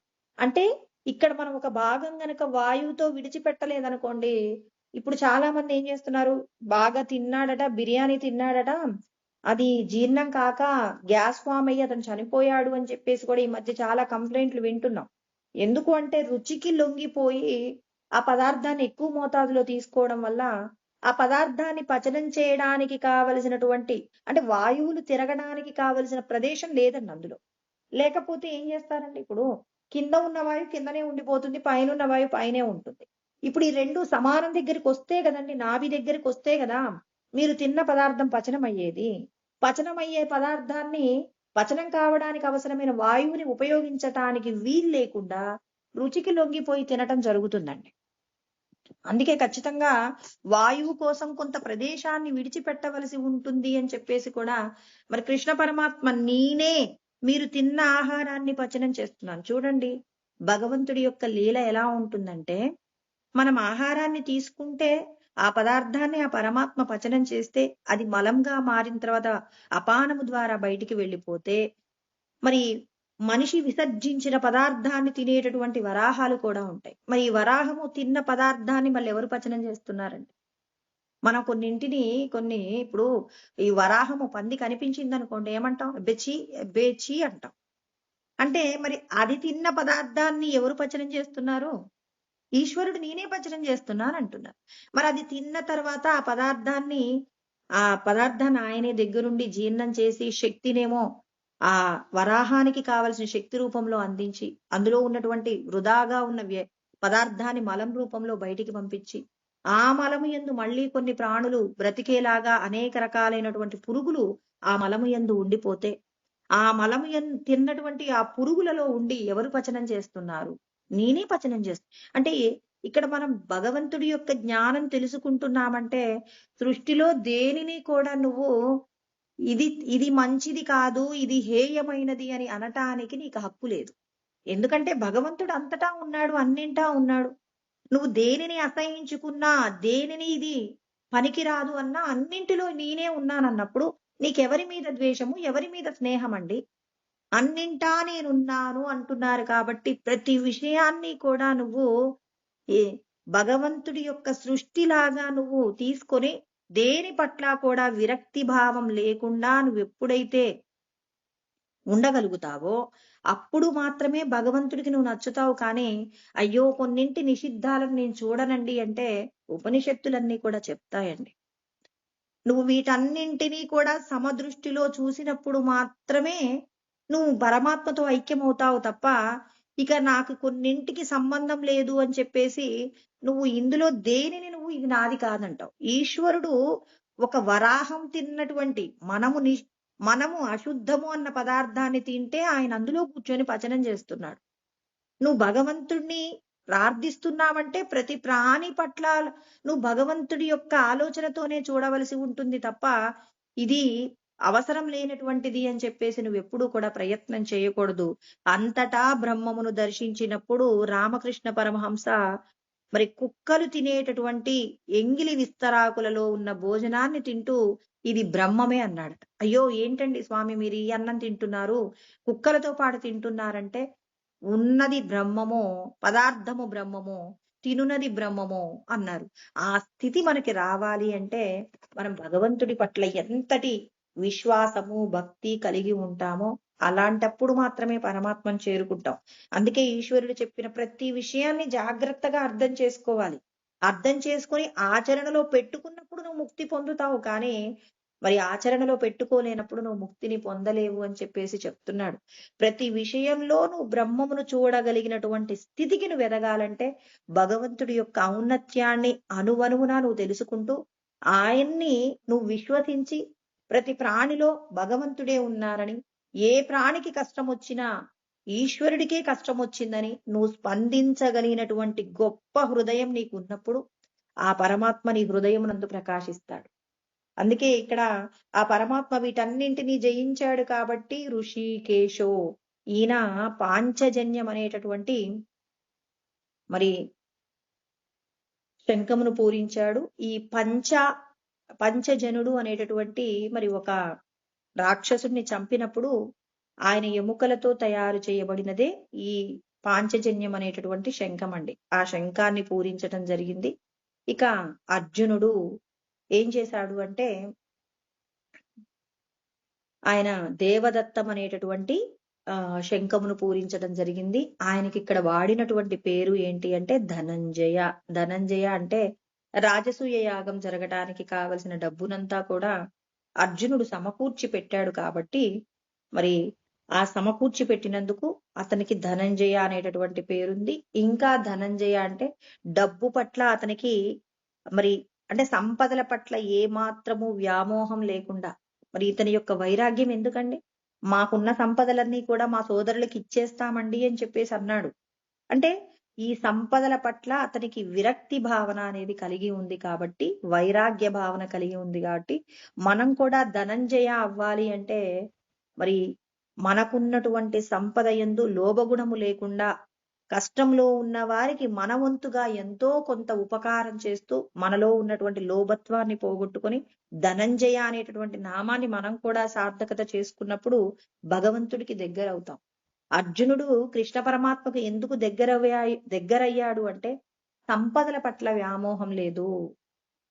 ఎప్పుడూ పరులకు ఉపకారం చెయ్యాలనేటటువంటి ఆలోచన తప్ప అన్య విషయాల పట్ల అతనికి ఎప్పుడూ కూడా అతనికి వ్యామోహం లేదు కాబట్టి కృష్ణ పరమాత్మ ఎప్పుడూ కూడా అర్జునుని కాపాడేటటువంటి ప్రయత్నంలోనే ఆ జీవిస్తూ ఉంటాడు. ఆయన బ్రతికున్నంత కాలం అర్జునుడి యొక్క క్షేమాన్ని చూస్తూనే ఉంటాడు అనమాట. ఇక పౌండ్రం దద్మౌ మహాశంకం భీమకర్మ వృకోదర అంటే ఇక్కడ భీముడు గురించి మాట్లాడతారు. మరి ఎంతో సాహస పరాక్రమాలు కలిగినటువంటి మరి భీముడు ఇక్కడ పౌండ్రము అనేటటువంటి శంఖమును పూరిస్తూ ఉన్నాడనమాట. ఆయన్ని వృకోధరుడు అంటారు. వృకము అంటే తోడేలండి. తోడేలు ఇక్కడ తోడేలు అంటే ఎందుకన్నారంటే ఎంత తిన్నా జీర్ణం చేసుకోగలిగినటువంటి అగ్ని అతనిలో ఉందనమాట. వృకము అనేటటువంటి అగ్ని ఆయన భీముడి యొక్క ఉదరంలో ఉంది కాబట్టి అతన్ని వృకోధరుడు అంటారు. ఇతడు పూరించినటువంటి శంఖము ఏంటి అంటే ఆయన శంఖం పేరు పౌండ్రము అనేటటువంటి శంఖమును ఆయన పూరించటం జరిగింది. ఆ తర్వాత ఇక ధర్మరాజు తర్వాత నకుల సహదేవులు మరి వీళ్ళందరూ పూరించినటువంటి శంఖముల గురించి మళ్ళీ రేపు తెలుసుకుందామండి. ఓం సహనావతు సహనౌ భునక్తు సహ వీర్యం కరవావహై తేజస్వినావధీతమస్తు మా విద్విషావహై. ఓం శాంతి శాంతి శాంతి. ఓం ఆప్యాయంతు మమాంగాని వాక్ ప్రాణచక్షుః శ్రోత్రమతో బలమింద్రియాణి చ సర్వాణి సర్వం బ్రహ్మోపనిషదం. అహం బ్రహ్మ నిరాకుర్యాం మా బ్రహ్మ నిరాకరణోద నిరాకరణమస్వ నిరాకరణం మే అస్తు తదాత్మని నిరతేయ ఉపనిషత్సు ధర్మాస్తే మయి సంతు తే మయి సంతు. ఓం శాంతి శాంతి శాంతి. ప్రథమ అధ్యాయము అర్జున విషాద యోగము. అర్జునుడి యొక్క విషాదమే యోగముగా మారటం వలన ఇవాళ మనమందరము కూడా పరమాత్మను తెలుసుకోవడానికి కావలసినటువంటి జ్ఞానాన్ని మనమందరము కూడా తెలుసుకుని ఆచరించేటటువంటి ప్రయత్నము చేస్తూ ప్రతి ఒక్కరూ కూడా వారి వారి యొక్క జన్మ యొక్క సార్థకతను పూర్తి చేసుకుంటూ ఉన్నారు. జన్మ యొక్క లక్ష్యము ఏమిటి అంటే సంపదలు సంపాదించటం కాదు. సంపదలను సంపాదించటం కాదు అంటే సన్యాసం తీసుకోమని చెప్పటం కాదండి. మీరు సంపాదించేటటువంటి సంపదల యందు ధర్మంతో కూడినటువంటి ఆచరణ ఉండాలి. ధర్మము లేకుండా సంపాదించినటువంటి సంపదలు మీరు మరొక జన్మను పొందడానికి కావలసిన స్థితిని పొందుతున్నారు. ఇక నేను ఈ శరీరమే అన్నప్పుడు సంపదలను సంపాదించడంలో ధర్మాన్ని కూడా విడిచిపెడుతూ ఉంటాం. అంటే ఈ దేహమే నేను అనుకున్నప్పుడు ధర్మాన్ని విడిచిపెట్టి అధర్మంగా సంపదలు సంపాదించే ప్రయత్నం చేస్తామండి. ఈ దేహాన్ని మనమందరము కూడా పరమాత్మను పొందడానికి ఒక ఉపకరణముగా మరల్చుకున్నప్పుడు ఈ దేహం వల్ల మనం గొప్పదైనటువంటి ప్రయోజనాన్ని పొందుతాం.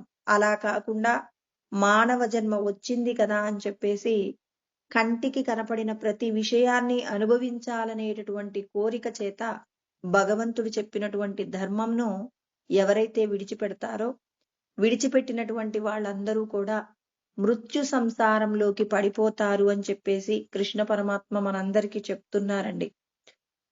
అశ్రద్ధదానాహ అంటున్నారు. ఎవరికైతే ధర్మస్యాస్య పరంతప, ధర్మమును ఆచరించడం పట్ల ఎవరికైతే అశ్రద్ధ ఉంటుందో, అలా అశ్రద్ధ కలిగిన వాళ్ళందరూ కూడా మృత్యు సంసార వర్త్మని అంటున్నారు.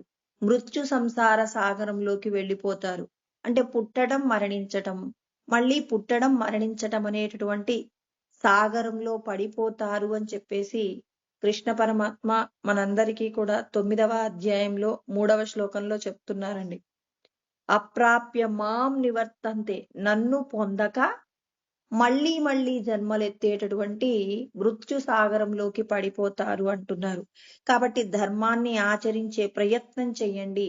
ధర్మాన్ని ఆచరించడం వల్ల కలిగే ప్రయోజనం ఏమిటి అంటే, శాశ్వతమైనటువంటి, ఎప్పటికీ తరిగిపోనటువంటి, అనంతమైనటువంటి ఆనందం మనలోపటే ఉంది. మనలోపట ఉన్నటువంటి అనంతమైనటువంటి ఆనందాన్ని పొందాలి అంటే కంటికి కనిపించేటటువంటి విషయాల పట్ల ఆసక్తి తగ్గించుకుంటూ, శాశ్వతమైనటువంటి పరబ్రహ్మము మీద ఆసక్తిని పెంచుకుంటూ, భగవంతుణ్ణి పొందడానికి ఎటువంటి సాధనలు చేస్తే మనం పరమాత్మను పొందుతామో, ఆ పరమాత్మను పొందడానికి కావలసినటువంటి ఎన్నో రకాలైనటువంటి ఉపాయాలను శ్రీకృష్ణ పరమాత్మ అర్జునుడికి కలిగినటువంటి విషాదాన్ని పోగొట్టే ప్రయత్నంగా ఎన్నో సూచనలు, సలహాలు అన్నీ కూడా మనకు అందించారు. ఆ సలహాలన్నింటినీ పాటిస్తూ ఎవరైతే ధర్మంతో కూడినటువంటి జీవన విధానాన్ని జీవిస్తారో, అలా జీవించిన వాళ్ళందరూ కూడా ముక్తి పదంలో చేరుకుంటారు అని చెప్పేసి కృష్ణ పరమాత్మ మనందరికీ కూడా చెప్తున్నారు. నిన్ను నువ్వు తెలుసుకోవడానికే మానవ జన్మను పొంది ఉన్నావు, కానీ దేహ సంబంధమైన సౌఖ్యాల కోసం నువ్వు మానవ జన్మను పొందలేదు. కాబట్టి మనిషిగా పుట్టినందుకు నువ్వు చెయ్యవలసిన సాధనేంటో తెలుసుకో. నశించిపోయేటటువంటి జ్ఞానము ఎంత ఉన్నప్పటికీ కూడా నీకు మోక్షమైతే కలగదు. జ్ఞానాదేవతు కైవల్యం అన్నారు. జ్ఞానము ద్వారా మాత్రమే కైవల్యాన్ని పొందుతావు. ఇక్కడ వేదములు అంటే వేదాహ అపారాహ అంటారు. అంటే వేదములు అనంతమైనటువంటి జ్ఞాన సంపత్తిని అందిస్తాయన్నమాట. అపారమైనటువంటి జ్ఞానాన్ని వేదములు అందిస్తాయి. ఇవి మనందరినీ కూడా ధర్మ మార్గంలో నడిపించేటటువంటి, మరి శాశ్వతమైనటువంటి, నిత్యములైనటువంటి సత్య స్రవంతులన్నమాట వేదములు. మరి ఈ వేదముల యొక్క పూర్వ భాగాన్ని సంహిత అంటారు. వేదముల యొక్క మరి చివరి భాగమును ఉపనిషత్తులు అని చెప్పేసి చెప్పడం జరుగుతుంది. మరి కొన్ని ఉపనిషత్తులుగా పిలువబడుతున్నటువంటి, ఉదాహరణకి ఈశావాస్య ఉపనిషత్తు కూడా కర్మకాండ గురించి చెప్తుంది. వేదము ఏం చెప్తుంది అంటే, మనం ధర్మంగా జీవించడానికి కావలసినటువంటి అనేక రకములైనటువంటి విషయాలన్నింటినీ కూడా వేదముల యొక్క పూర్వ భాగం తెలియజేస్తాయి. ఉపనిషత్తులు మనం పరమాత్మను చేరుకోవడానికి కావలసినటువంటి జ్ఞానమును మనందరికీ కూడా ప్రసాదిస్తాయండి. వేదాంతము అంటే వేదముల యొక్క చివరి భాగమును ఉపనిషత్తులు అంటున్నారు. మరి ఈ ఉపనిషత్తులు పరమాత్మ విశ్వమంతటా వ్యాపించి ఉన్నారనేటటువంటి జ్ఞానాన్ని మనకు అందిస్తాయి. అంతకుముందు వేదముల యందు పూర్వ భాగము మనం దేహంతో చేయవలసినటువంటి ధర్మాచరణ, ధర్మంతో నువ్వు జీవిస్తే అక్కడ నువ్వు చేసేటటువంటి పుణ్యకార్యాలన్నీ కూడా నిన్ను సుఖవంతమైనటువంటి స్వర్గలోకాలు పొందడానికి కావలసినటువంటి స్థితిని నీకు ప్రసాదిస్తాయి. వేదముల యందు ఏం చెప్పబడుతుంది అని అంటే, ధర్మంగా జీవించటం, యజ్ఞయాగాది క్రతువులు నిర్వహించటం, యజ్ఞయాగాది క్రతువులను నిర్వహిస్తూ మనకి ఏదైనా కష్టం వస్తే ఆ కష్టాన్ని తీర్చటానికి కావలసినటువంటి దేవతకు సంబంధించి ఏ విధమైనటువంటి క్రతువు చెయ్యాలో వాటికి సంబంధించినటువంటి జ్ఞానం అంతా కూడా వేదముల ద్వారా అందించబడుతుంది. మరి ఇక్కడ శృతి వాక్యములు అంటే ఏమిటి? శృతి వాక్యములు అంటే ధర్మార్థ కామ మోక్షములను, అంటే చతుర్విధ పురుషార్థములను ఏమంటారు అంటే శృతి వాక్యములు అంటారు. మరి ఈ శృతి వాక్యములలో మరి కర్మ ప్రవృత్తి మార్గము, కర్మ నివృత్తి మార్గం అని 2 రకాలుగా ఉంటుందండి. కర్మ ప్రవృత్తి మార్గము అంటే ఏమిటి అంటే ధర్మార్థ కామములను ఏం చేస్తూ ఉంటారు? ఇష్టాపూర్తములు అంటే మనం దానములు చేయడం, ధర్మములు చేయడం, దేవాలయాలు కట్టించటం, తర్వాత ఎన్నో రకములైనటువంటి చెరువులను త్రవ్వించటం, సత్రములను నిర్మించటం, ఇలా దైవ సంబంధమైనటువంటి కార్యాలను చేయటం. మరి వీటన్నింటినీ కూడా ఇష్టాపూర్తములు అంటారు. అంటే స్వర్గములో ఉన్నటువంటి భోగములను పొందడానికి కర్మ ప్రవృత్తి మార్గము నేర్పిస్తుందండి. మరి కర్మ నివృత్తి మార్గం ఏం చెప్తుంది అంటే నువ్వు పరమాత్మను పొందడానికి ఈ మానవ దేహమును ఏ విధంగా వినియోగించుకొని నువ్వు పరమాత్మను తెలుసుకోవచ్చు అనేటటువంటి జ్ఞానాన్ని కర్మ నివృత్తి మార్గంలో మనకు తెలియచేస్తారనమాట. మనమందరము కూడా ఏది జ్ఞానము, ఏది జ్ఞేయము అనేటటువంటి జ్ఞానాన్ని ప్రతి ఒక్కరూ కూడా తెలుసుకోవాలండి. అందుకే శ్రీకృష్ణ పరమాత్మ భగవద్గీతను చెప్పిన తదనంతరం కొద్ది రోజులకు యుద్ధం పూర్తయిపోయిందండి. యుద్ధంలో మరి పాండవ పక్షం విజయాన్ని సాధించింది. విజయాన్ని సాధించిన తర్వాత కొద్ది రోజులకి అర్జునుడు కృష్ణ పరమాత్మ ఏకాంతంగా ఉన్నప్పుడు మీరు నేను యుద్ధం జరిగేటప్పుడు మీరు నాకు చాలా రకాలైనటువంటి జ్ఞానాలను బోధించారు. అంటే ఎన్నో రకాలైనటువంటి సలహాలు ఇచ్చారు ధర్మంగా జీవించడం కోసం అని చెప్పి. ఇంకా నాకు ఆత్మతత్వం పూర్ణంగా అర్థం కాలేదు. మరి నాకు కొంత జ్ఞానాన్ని బోధించండి అని చెప్పేసి శరణు వేడాడనమాట. అలా శరణు వేడినప్పుడు ఉత్తర గీత యందు ఆత్మతత్వాన్నంతా కూడా వర్ణించారు. ఆ ఆత్మతత్వంలో చెప్పబడినటువంటి శ్లోకాలు సుమారు ఒక 185 శ్లోకాలు ఉంటాయండి ఉత్తర గీత యందు. మరి కృష్ణ పరమాత్మ ప్రతి అంశాన్ని కూడా తీసుకొని చెప్తారనమాట. ఇదం జ్ఞానం ఇదం జ్ఞేయం యస్ సర్వం జ్ఞాతుమిచ్చామి అపి వర్ష సహస్రాని శాస్త్రార్థం నాది గచ్చతి అంటారు. అంటే ఇది జ్ఞానమని, ఇది జ్ఞేయమని ఎవరు తెలుసుకోవడానికి ప్రయత్నం చెయ్యరో వాళ్ళు అపివర్ష సహస్రాని 1000 సంవత్సరాల పాటు భగవంతుడి యొక్క జ్ఞానాన్ని తెలుసుకోవడానికి కావలసిన అర్హతను పోగొట్టుకుంటున్నారు. అపివర్ష సహస్రాని శాస్త్రార్థం నాది గచ్చతి. చాలా మంది చూడండి శాస్త్రములన్నింటినీ కూడా అధ్యయనం చేస్తారు, కానీ మరి శాస్త్రముల యందు చెప్పబడినటువంటి భగవంతుణ్ణి పట్టుకోవడంలో మాత్రం వెనకబడతారు. శాస్త్రంలో చెప్పబడినటువంటి విషయాలన్నీ కూడా చాలా చక్కగా వర్ణిస్తారు. ఎలా అంటే ఒక చిన్న కథ చెప్తానండి. ఒక రాజుగారు ఎక్కడో ఒక ప్రవచనం విన్నారు. ఏమని అంటే భాగవతాన్ని 7 రోజులలో శుక మహర్షి చెప్పాడట. మరి పరీక్షిత్ మహారాజు విన్నాడట, మోక్షాన్ని పొందాడట అని చెప్పేసి ప్రవచనం జరుగుతూ ఉంటే మరి ఈయన ఒకసారి విన్నారనమాట. విన్నప్పుడు ఇతని లోపల కూడా ఆశ కలిగింది. నేను కూడా భగవద్గీతను భాగవతాన్ని వింటాను, నేను కూడా మోక్షాన్ని పొందుతాను. నాకెవరైనా భాగవతాన్ని ఒక నెల రోజులు చెప్పండి. నెల రోజులు చెప్తే మీరు రోజు తీసుకునేటటువంటి అంటే భాగవతాన్ని మీరు చెప్తే ఎంత ఆదాయాన్ని తీసుకుంటారో దానికి 4 రెట్ల ఫలితాన్ని నేను ఇస్తాను. నాకెవరైనా భాగవతం చెప్పాల్సిందిగా అని చెప్పేసి మంత్రి గారిని అడిగారనమాట.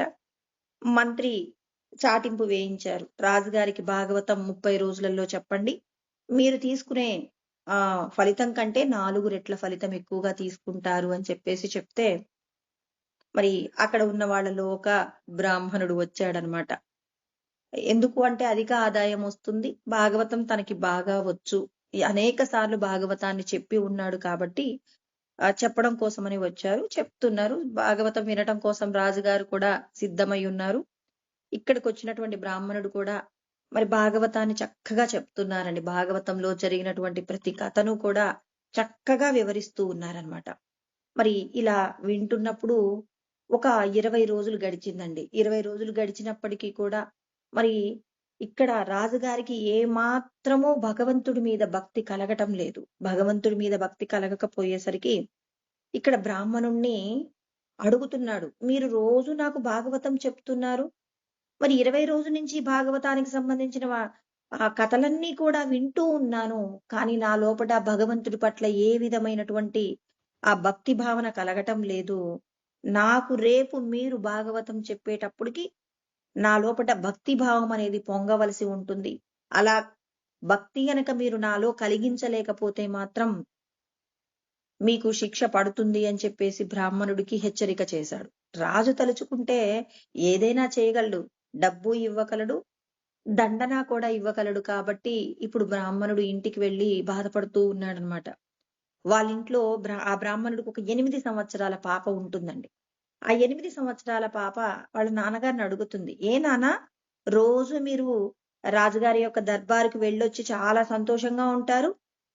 మరి ఈ రోజు ఏంటి మీరు ఇంత విచారంగా ఉన్నారు అంటే, ఏమీ లేదులేమ్మా నువ్వు వెళ్ళు.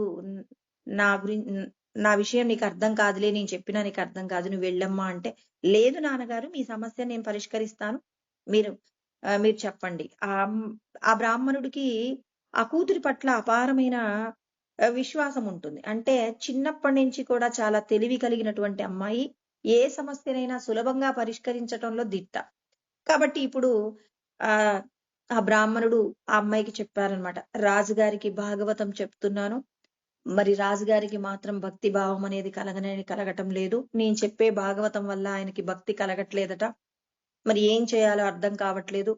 రేపటికి నాకు ఈ నేను చెప్పే భాగవతం క్లాసు ఏదైతే ఉందో, ఆ ప్రవచనం ఏదైతే ఉందో అది చెప్పేసరికి ఆయనకు భక్తి కలగకపోతే నాకు దండన విధిస్తానంటున్నారమ్మా అని చెప్పేసి జరిగింది చెప్పారు. చెప్తే, పర్వాలేదు నాన్న, నన్ను రేపు మీ వెంట తీసుకెళ్ళండి. మీ సమస్య నేను పరిష్కరిస్తాను అంటే, అమ్మా నీ వల్ల అవుతుందా? నేను చేయగలను నాన్న, నన్ను నమ్మండి అన్నారు. పొద్దున్నే ఇక మళ్ళీ ఈ బ్రాహ్మణుడు వెళ్తూ ఉన్నాడు భాగవతం చెప్పడం కోసం.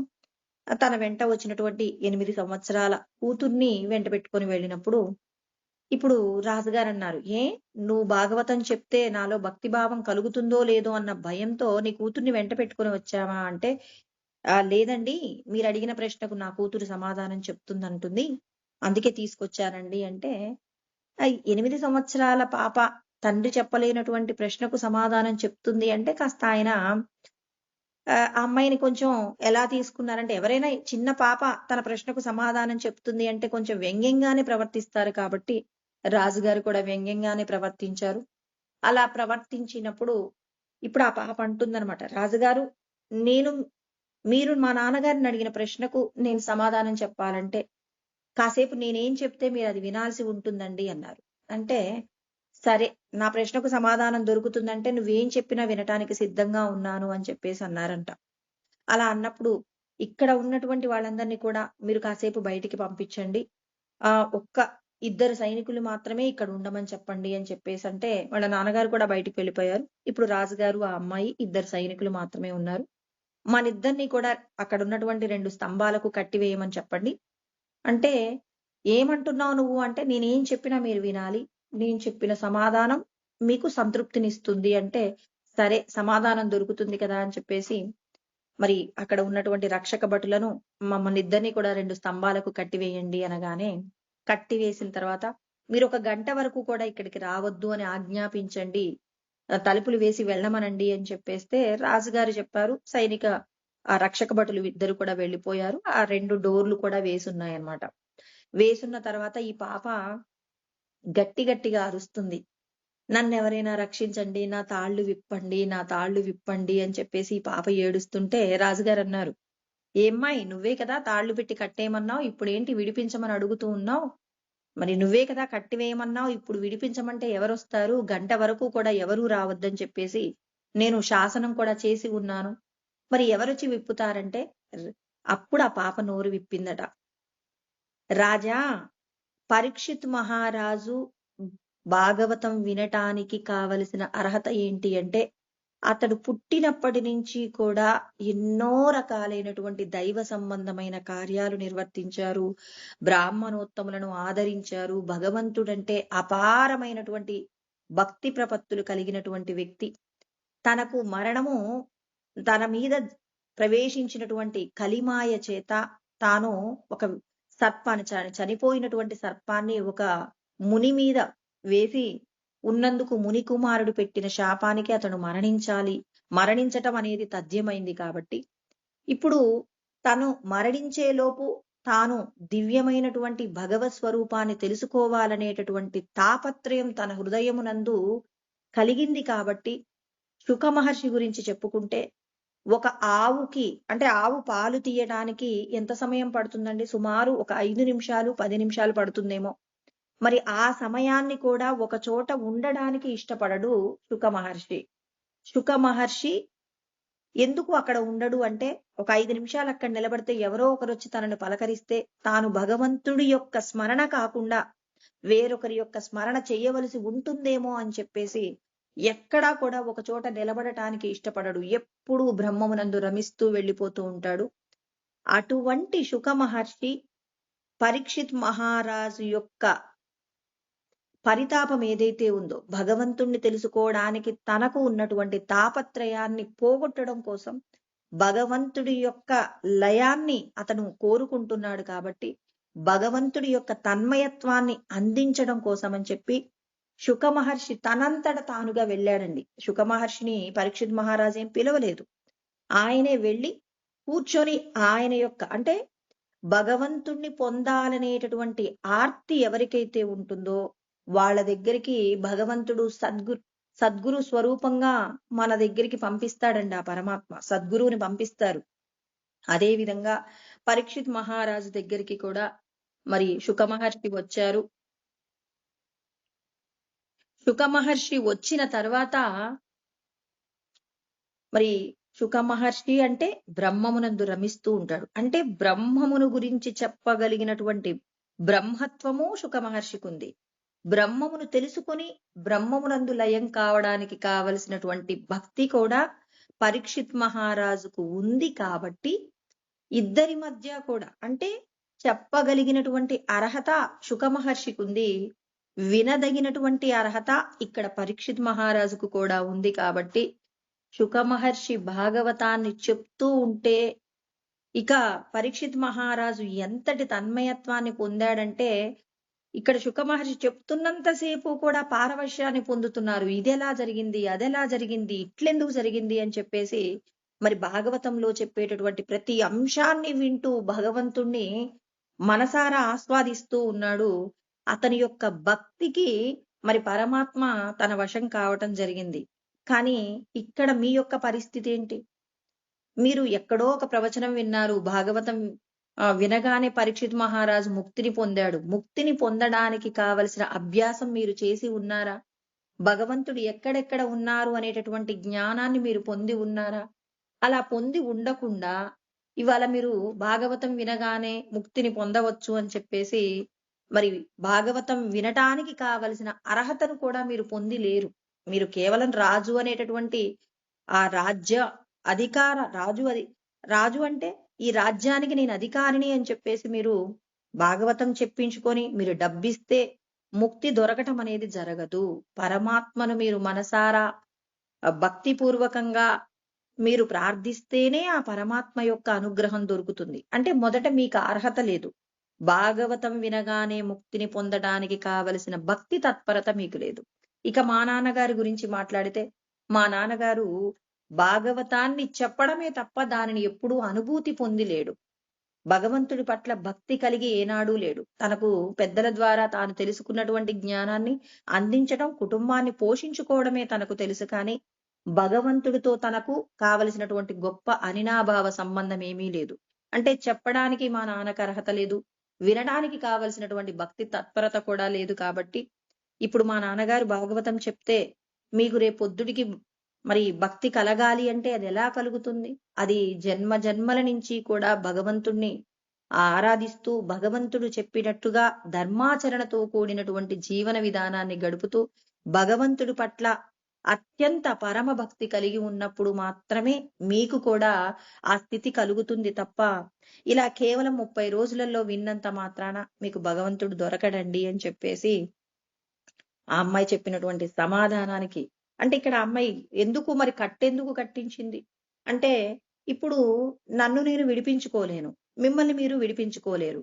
అంటే మనల్ని ఈ కట్ల నుంచి విడిపించాలి అంటే ఎవరో ఒకరి యొక్క సహాయం కావాలి. అంటే మనము కూడా బంధనాల నుంచి బయటపడాలి అంటే ఖచ్చితంగా భగవంతుణ్ణి మనసా వాచా కర్మణ ఆరాధించేటటువంటి సద్గురువు దొరికితే తప్ప నువ్వు ఈ దేహ బంధనాల నుండి ఇక్కడ నీకు ఎవరో ఒక వ్యక్తి వస్తే నీవు దేహ బంధనం నుంచి విడిపడతావు. ఈ దేహము నేను కాదు అని చెప్పేసి మరి సంసార సాగరంలో నుంచి విడిపడాలి అంటే మరి అంత భక్తి కలిగినటువంటి గురువు వచ్చి నీకు జ్ఞానం బోధిస్తే నీ లోపట కూడా అంత భక్తి ఉన్నప్పుడే సాధ్యమవుతుంది. అంటే నీవు విడిపించుకోవాలి అంటే స్వయంగా విడిపించుకోలేవు బంధనాల నుంచి.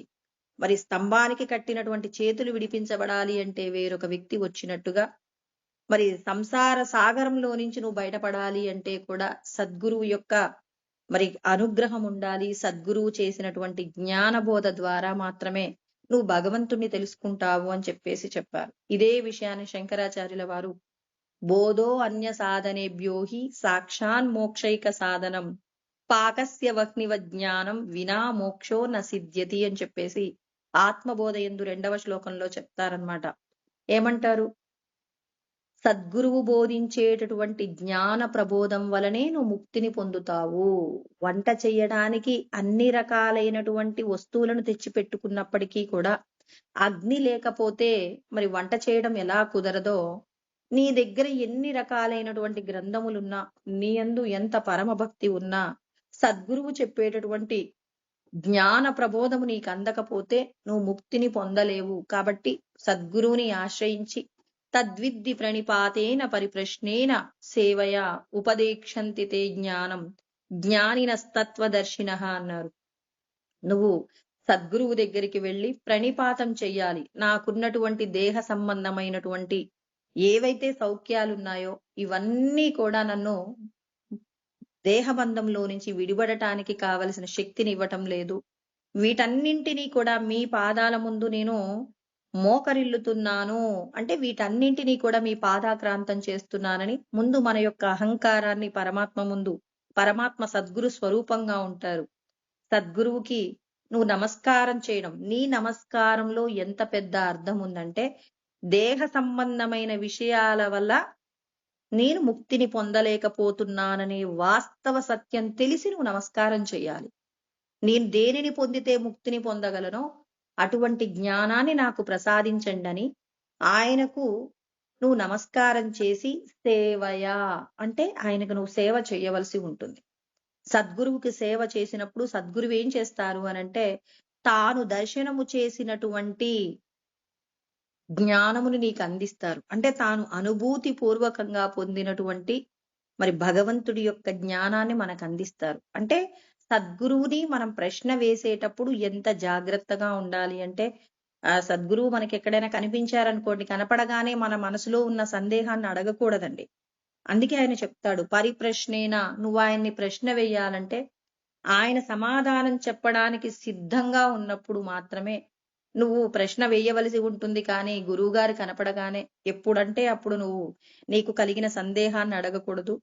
ముందు గురువుకి నువ్వు సాష్టాంగ నమస్కారం చేసి అతనికి సేవ చేసి అతడు సమాధానాలు చెప్పడానికి ఆనుకూల్యతను కలిగి ఉన్నారన్నప్పుడు సద్గురువుని చేరి నువ్వు జ్ఞానాన్ని పొందవలసి ఉంటుంది. అప్పుడు తత్వమును నీకు బోధిస్తారు. ఎటువంటి తత్వాన్ని బోధిస్తారు అంటే జీవే పరేణ తాదాత్మ్యం సర్వగం జ్యోతిమీశ్వరం ప్రమాణలక్షణై జ్ఞేయం స్వయమేకాగ్రవేదిన అని చెప్పేసి ఉత్తర గీతలోనే కృష్ణ పరమాత్మ చెప్పారండి. ఏమంటారంటే జీవే పరేణ తాదాత్మ్యం అంటే జీవము బ్రహ్మం అనే 2 విషయాలు ఉన్నాయి. జీవాత్మ పరమాత్మ ఎలా ఉంటాయి అంటే సర్వగం జ్యోతిమీశ్వరం విశ్వమంతటా ఎల్లెడలా వ్యాపించినటువంటి జ్యోతి స్వరూపంగా ఉంటారు. మరి ఆ జ్యోతి స్వరూపం గురించి నీకు అర్థం కావడానికి 4 మహావాక్యముల ద్వారా వివరణ చేస్తారండి. ఏంటి 4 మహావాక్యములు అంటే ప్రజ్ఞానం బ్రహ్మ, అహం బ్రహ్మాస్మి, తత్వమసి, తర్వాత అయమాత్మ బ్రహ్మ అని చెప్పేసి 4 మహావాక్యముల ద్వారా నీకు స్వయం ఏకాగ్ర బోధిన అంటే తాను అనుభవపూర్వకంగా అనుభూతి పొందటం అండి. ఇక్కడ కేవలం చూడటం కాదు. ఒక తోటలో ఉన్నటువంటి పండుని మనం చూసి ఇది బాగుంది అని మనం చెప్పలేము. అది చూడటానికి ఎర్రగా ఉండవచ్చు, బాగా పండి పక్వానికి వచ్చి ఉండొచ్చు. కానీ ఆ పండు రుచిగా ఉంటుందని ఎప్పుడు చెప్పగలుగుతామంటే ఆ పండు తిన్నప్పుడు మాత్రమే, ఆ పండు యొక్క రుచి నీకు నచ్చినప్పుడు మాత్రమే ఇది గొప్పగా ఉంది అని చెప్పగలం. తినకుండా చూసి మాత్రం చెప్పలేవు. అదే విధంగా బ్రహ్మానుభవాన్ని పొందినటువంటి ఇక్కడ ఆత్మ సాక్షాత్కారం అంటే అనుభూతి పొందాలి. అనుభూతి పొందినటువంటి సద్గురువు ద్వారా నువ్వేం చేయాలి అంటే మరి జ్యోతి స్వరూపమైనటువంటి పరబ్రహ్మమును గురించినటువంటి జ్ఞానాన్ని నువ్వు పొందవలసి ఉంటుంది అని చెప్పేసి మరి మనకు కృష్ణ పరమాత్మ తెలియచేస్తూ ఉన్నారు. నీ లోపట ఉన్నటువంటి పరబ్రహ్మమును నువ్వు పొందాలి అంటే నీవెవరో నీకు తెలియాలి అంటే సద్గురువు యొక్క పాదం పట్టు. సద్గురువు యొక్క పాదం పట్టినప్పుడు జ్ఞానాన్ని బోధిస్తారు. జ్ఞానము అంటే భగవంతుడు విశ్వమంతటా వ్యాపించి ఉన్నారనేటటువంటి సత్యాన్ని మనకు బోధ చేస్తారు. అంటే ఇటువంటి జ్ఞానం నీకు కలగాలి అంటే ఇదం జ్ఞానం ఇదం జ్ఞేయం యస్ సర్వం జ్ఞాతుమిచ్చామి అన్నారు. ఇది జ్ఞానమని. ఏంటి జ్ఞానము అంటే భగవంతుడు అంతటా ఉన్నారు అని చెప్పడానికి 13వ అధ్యాయంలో అంటే పరమాత్మను నువ్వు తెలుసుకోవాలంటే నీకు కొన్ని జ్ఞాన లక్షణాల గురించి బోధ చేశారండి. పరమాత్మ విశ్వమంతటా ఉన్నారు, ఆయన నువ్వు చేరుకోవాలి అంటే 13వ అధ్యాయంలో 8 నుంచి 12వ శ్లోకం వరకు చెప్తారు. తర్వాత జ్ఞేయము, ఇదము జ్ఞానం ఇదం జ్ఞేయం అన్నారు. ఇది జ్ఞానమని ఇది జ్ఞేయమని తెలుసుకున్నప్పుడు మాత్రమే నువ్వు ముక్తిని పొందుతావు. నేను మోక్షాన్ని పొందుతాను అని చెప్పేసి అందరూ అంటారు. మోక్షాన్ని పొందాలంటే ముందు నీకు ఇక్కడ పరమాత్మ చెప్పినటువంటి జ్ఞాన లక్షణాలు తెలిసి ఉండాలండి. జ్ఞాన లక్షణాలేంటో తెలియకుండా నేను సద్గురువు దగ్గరికి వెళ్ళాను, జ్ఞానాన్ని తెలుసుకున్నాను అంటే అంతటా భగవంతుడు ఉన్నాడని తెలుసుకున్నాను, ఇక నేను ముక్తిని పొందుతానంటే కుదరదు. ఇక్కడ పరమాత్మ కొన్ని విషయాల గురించి వర్ణన చేశారు. వాటన్నింటినీ అనునిత్యము కూడా మనం ఏం చేయాలి, మననం చేసుకుంటూ ఆచరించినప్పుడు నువ్వు ముక్తిని పొందుతావు. కానీ మరి అలా ఆచరణ లేకుండా నువ్వు ముక్తిని పొందటం కుదరదు. నేను ఉదాహరణకు 1, 2 చెప్తాను, తర్వాత సందర్భం వచ్చినప్పుడు మిగిలినవి చెప్తాను. 13వ అధ్యాయం 8 నుంచి 12 శ్లోకాల వరకు చెప్పబడిన జ్ఞానముతో కూడి మనం జీవిస్తే మోక్షాన్ని ఖచ్చితంగా పొందుతామని కృష్ణ పరమాత్మ చెప్తున్నారండి. అమానిత్వమదంబిత్వం అహింసా క్షాంతి రాజ్యవం ఆచార్యోపాసనం శౌచం స్థైర్యమాత్మ వినిగ్రహ అంటారు. అంటే దంభము లేకుండా ఉండాలి, తనను తాను పొగుడుకోకుండా ఉండాలి, ఇక శౌచముతో ఉండాలి. ఆచార్యుడైనటువంటి సద్గురువు చెప్పినటువంటి జ్ఞానాన్ని కూడా నువ్వు నిరంతరము కూడా తెలుసుకొని పాటిస్తూ ఉండాలి. ఆచార్యుడు ఇచ్చినటువంటి సద్గురువు ఇచ్చినటువంటి మంత్రాన్ని నిరంతరం స్మరిస్తూ సద్గురువు చెప్పిన విధంగా నువ్వు జీవించవలసి ఉంటుంది. హింస చెయ్యకుండా అహింసను పాటించవలసి ఉంటుంది, రుజుత్వాన్ని కలిగి ఉండాలి అని చెప్పేసి చెప్పారు. స్థైర్యం ఆత్మ వినిగ్రహ అంటే నేనెప్పుడూ ఆత్మనే కాని దేహము కాదు అనేటటువంటి భావన నీ మదియందు స్థిరపడవలసి ఉంటుంది. ఇంద్రియార్థేషు వైరాగ్యం అనహంకార ఏవచ అన్నారు. అహంకారం లేకుండా ఉండాలి. ఇంద్రియాల ద్వారా అనుభవించేటటువంటి విషయాల పట్ల నీకు వైరాగ్యం ఉండాలి. అంటే నువ్వు కన్ను ద్వారా చూసేటటువంటి విషయం ఏదో ఒకటి చూడాలని కాదు. అందుకే మహాత్మా గాంధీ ఏమంటారు, చెడు వినకు, చెడు చూడకు, చెడు మాట్లాడకు అని చెప్పేసి చెప్పారు. అంటే నీ ఇంద్రియాల ద్వారా నువ్వెప్పుడూ భగవంతుడు చెప్పినటువంటి విధంగానే, భగవంతుడు ఏదైతే చూడమన్నాడో ఆయన చెప్పిన విషయంగానే ఇంద్రియాలను వినియోగించుకోవాలి తప్ప మరి నశించిపోయే విషయాల కోసం అని చెప్పేసి నువ్వు మరి ధర్మాన్ని తప్పి జీవించకూడదు. కాబట్టి ఇంద్రియాల యొక్క వైరాగ్యాన్ని సంపాదించాలి అని చెప్పేసి చెప్తూ జన్మ మృత్యు జరా వ్యాధి దుఃఖ దోషాను దర్శనం అన్నారు.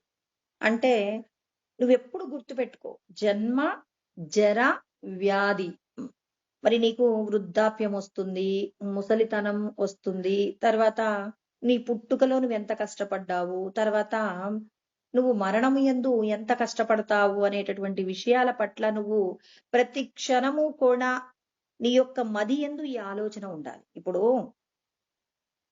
మీరు 4 రోజుల తర్వాత ఒక రోజు మీకు ఏ ఆహారం కూడా దొరకదు అని చెప్పేసి ఎవరో జ్యోతిష్యుడు చెప్పారండి. 4 రోజుల తర్వాత మీకు ఆహారం దొరకదు అన్నారు.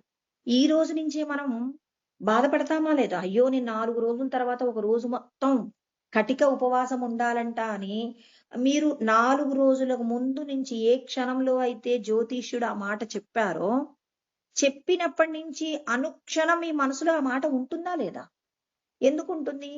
అసలు ఆ రోజు అది జరుగుతుందో లేదో కూడా తెలీదు కానీ, ఆ విషయాన్ని మనం అనుక్షణం తింటున్నప్పుడు, ఏ పని చేస్తున్నా, ఎవరితో కలిసున్నా ప్రతి క్షణం మనం గుర్తుపెట్టుకుంటామా లేదా?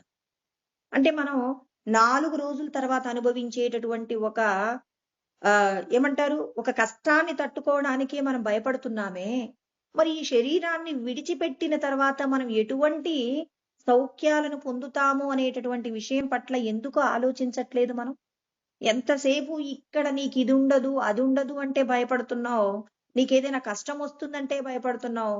పక్కింటి వాళ్ళకి క్యాన్సరొచ్చిందంటే, అయ్యో! నాకు క్యాన్సరొస్తే నా దగ్గర అంత డబ్బుందా? నేను ఆ వ్యాధిని నయం చేయించుకోగలనా? అని చెప్పేసి నీవు డబ్బు సంపాదించడం పట్ల ప్రయత్నం చేస్తున్నావు కదా! ఈ దేహాన్ని విడిచిపెట్టిన తర్వాత నీ ప్రయాణం ఎక్కడికి అని నువ్వెందుకు ఆలోచించలేకపోతున్నావు?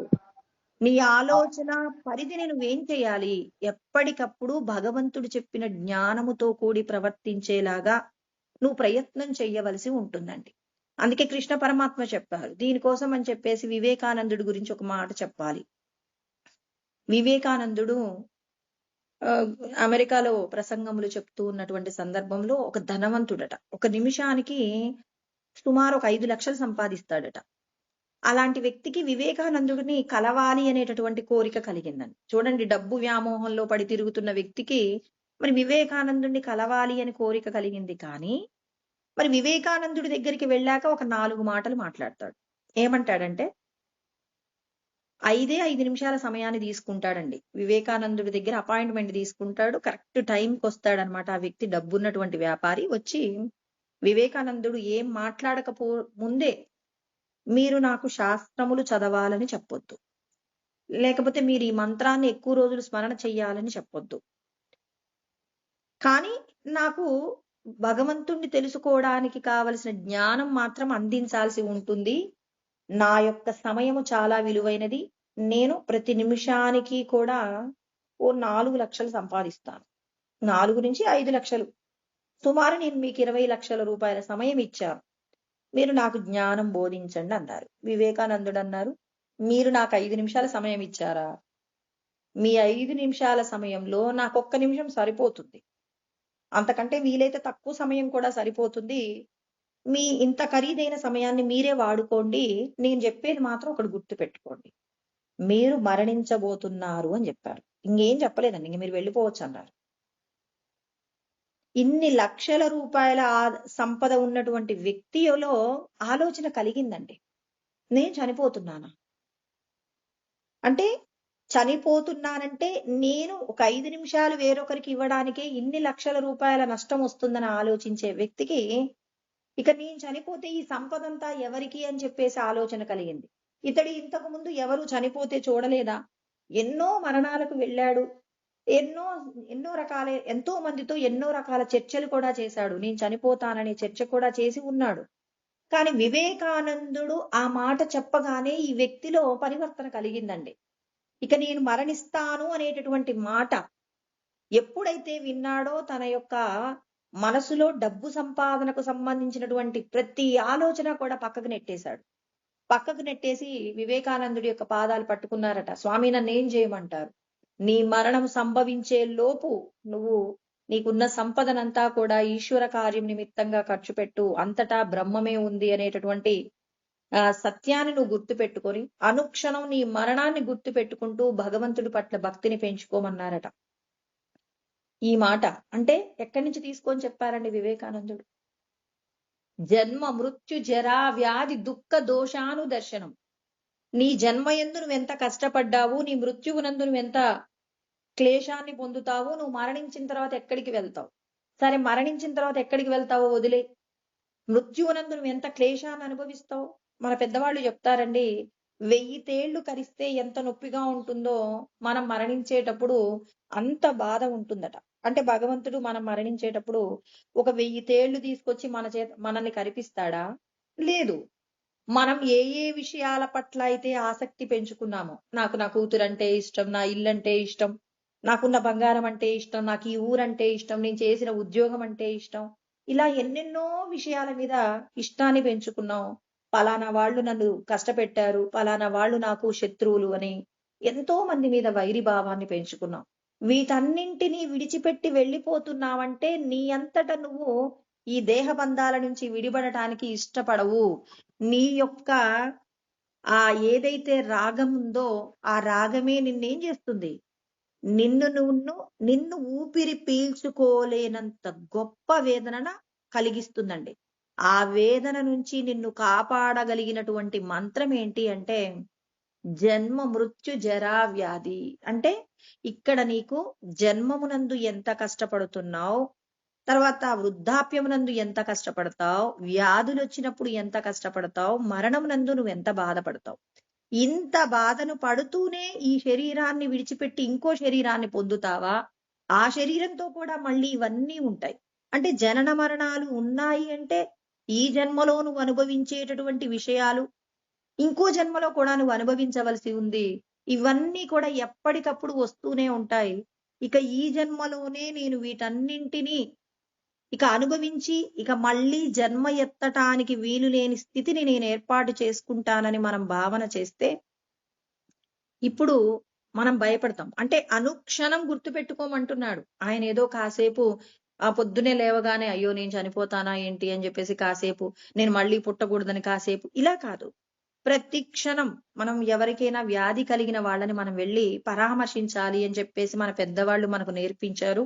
ఎవరైనా అనారోగ్యంతో ఉన్నా లేకపోతే యాక్సిడెంట్లు అయినా ఏదో ఒక కారణం చేత హాస్పిటల్లో ఉన్నారనుకోండి, వాళ్ళని వెళ్ళి పలకరించమంటే ఏదో వెళ్ళి మన చేతనైనటువంటి ఏదో వాళ్ళ దగ్గరికి ఉత్త చేతులతో వెళ్ళకూడదని చెప్పేసి ఏదో ఒక కొన్ని ఫలాలు తీసుకువెళ్ళి ఇచ్చేసి రావటం కాదు.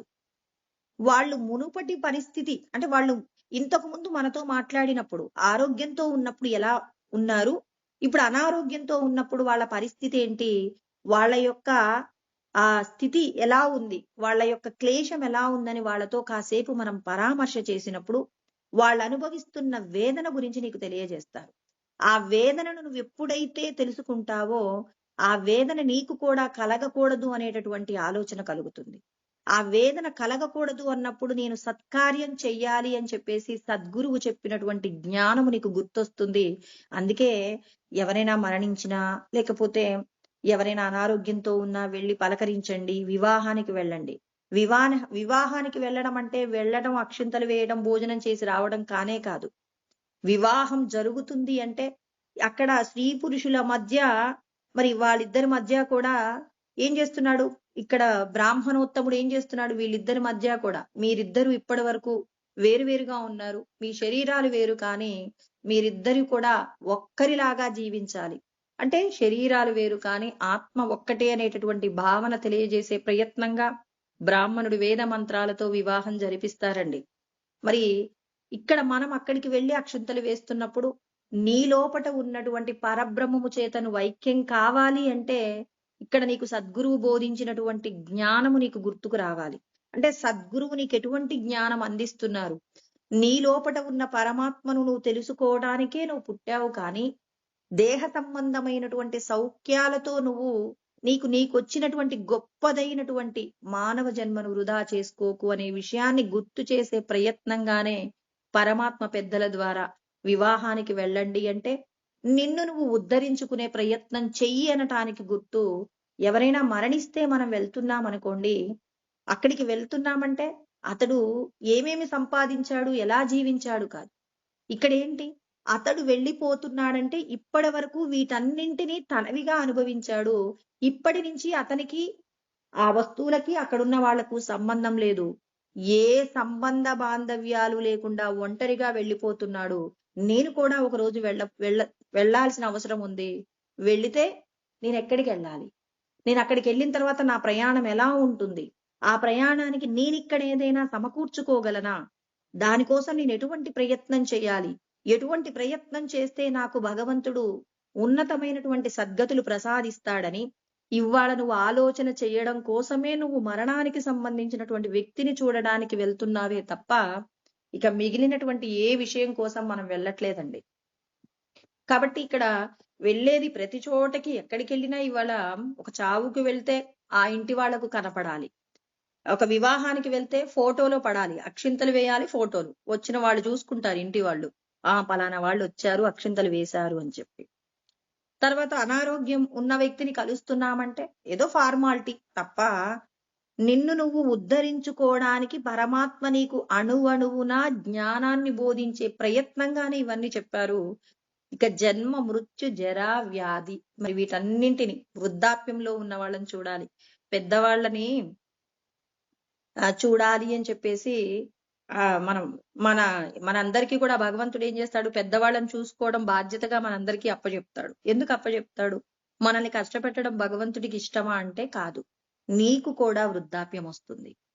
నీకు కూడా వృద్ధాప్యము వస్తే వృద్ధాప్యమునందు నువ్వు ఎటువంటి బాధను అనుభవించబోతున్నావో, నువ్వు పెద్దలకు సేవ చేస్తున్నప్పుడు వాళ్ళు ఒకప్పుడు ఎలా ఉన్నారు, ఒక అరడజన అరటిపండ్లు సునాయాసంగా తినగలిగిన వ్యక్తి ఒక అరటిపండు ముక్కను నవలటానికి ఎంతో కష్టపడుతుంటాడు. ఆ పండు తిన్నా మరి జీర్ణం కాలేదు అని చెప్పేసి ఎంతో క్లేశాన్ని పొందుతుంటాడు.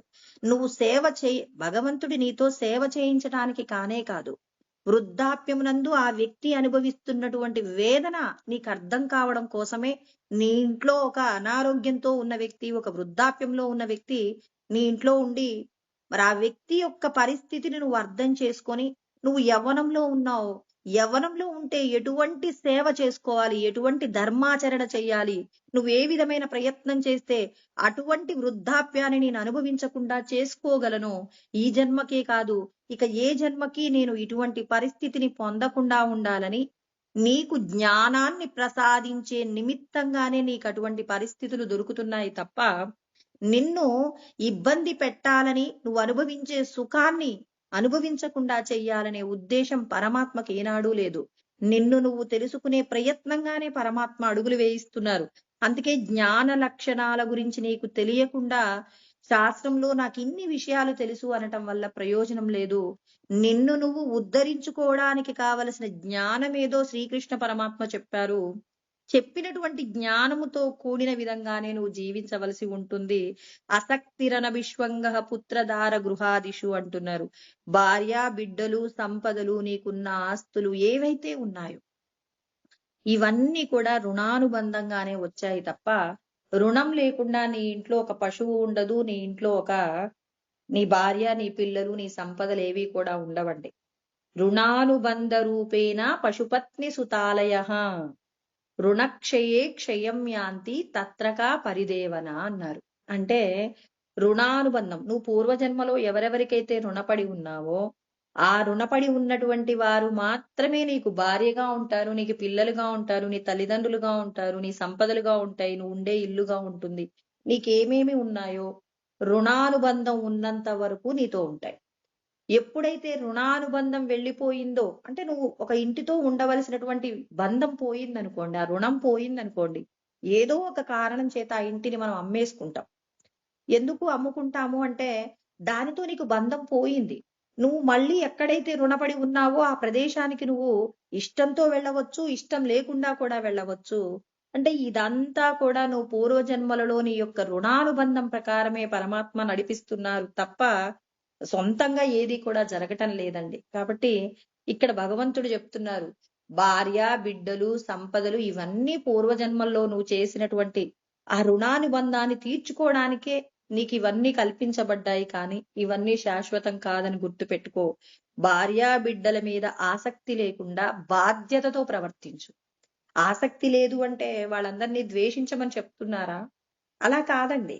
వీళ్ళందరితో నువ్వు కలిసి ఉంటూ వాళ్లకు కావలసిన బాధ్యతలన్నీ ధర్మంతో కూడి ఆచరిస్తూ నీ పిల్లలకు కూడా ధర్మంగా జీవించడానికి కావలసిన బాటలు వేయవలసి ఉంటుందే కానీ మరి వీళ్లే నా శాశ్వతం, వీళ్ళు లేకుండా నేను ఉండలేనని చెప్పేసి వాళ్ళ కోసం ధర్మం తప్పి ప్రవర్తించటం, అధర్మంగానైనా సంపాదించిన ఆ బిడ్డలను గొప్ప గొప్ప పాఠశాలల్లో చదివించాలని, గొప్పగా వాళ్ళకి ఎన్నెన్నో శుభకార్యాలు చెయ్యాలని చేసే ప్రయత్నాలన్నీ విఫలమవుతాయి.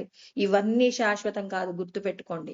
వీటితో గనక మీరు మమేకమైపోయి వీటి పట్ల ఆసక్తి చేత మీరు ధర్మంగానే వీటిని సంపాదించిన ఇది శాశ్వతం కాదనే మాట కూడా గుర్తుపెట్టుకోండి.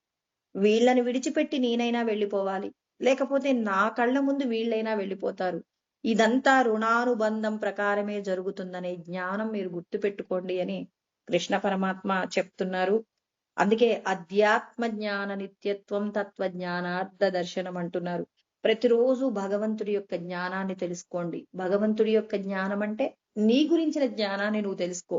నువ్వెవరు, నీ లోపట నీవు ఎలా ఉన్నావు, నువ్వు ఆత్మ స్వరూపంగా ఉన్నావు. ఈ దేహము నువ్వు కాదు, నువ్వు మనసు నువ్వు కాదు. ఈ దేహానికి మనస్సుకు సాక్షిగా ఉన్నటువంటి ఆత్మ స్వరూపమే. కాబట్టి ఇక్కడ నువ్వు గుర్తుపెట్టుకోవాల్సిన విషయం ఏంటి అంటే, మయ్యేవ సకలం జాతం మయి సర్వం ప్రతిష్ఠితం మయి సర్వం లయం యాతి తద్బ్రహ్మాద్వయం మస్మ్యహం అంటారు. ఇది కైవల్యోపనిషత్తు యందు చెప్పబడినటువంటి శ్లోకం అండి. ఏంటి ఇక్కడ మయ్యేవ సకలం జాతం అంటే నాలోపటే సకలం అంతా కూడా కలుగుతుంది. నాలోపట అంటే ఆత్మలోపట ఆత్మస్థితి పొందినటువంటి రమణ మహర్షి, రామకృష్ణ పరమహంస, వివేకానందుడు, తర్వాత పరమాచార్యులు, వేమన, ఇంకా ఎంతో మంది ఉన్నారండి. వీళ్ళందరూ ఆత్మస్వరూపులుగా నిలబడ్డారు. మరి అంటే మనలాగే వాళ్ళు కూడా మనిషి జన్మనే పొంది ఉన్నారు. కానీ శాశ్వతమైనటువంటి బ్రహ్మమును తెలుసుకున్నారు. తెలుసుకొని వాళ్ళ అనుభూతిని పొందింది ఏంటి అంటే, మయ్యేవ సకలం జాతం నాలోనే సమస్తం కలుగుతున్నది. మయి సర్వం ప్రతిష్ఠితం నాయందే సమస్తము ఉన్నది. మయి సర్వం నాయందే ఏమవుతుంది అంటే సమస్తము లయం యాతి అంటే నాయందే సమస్తము కూడా లయమవుతున్నాయి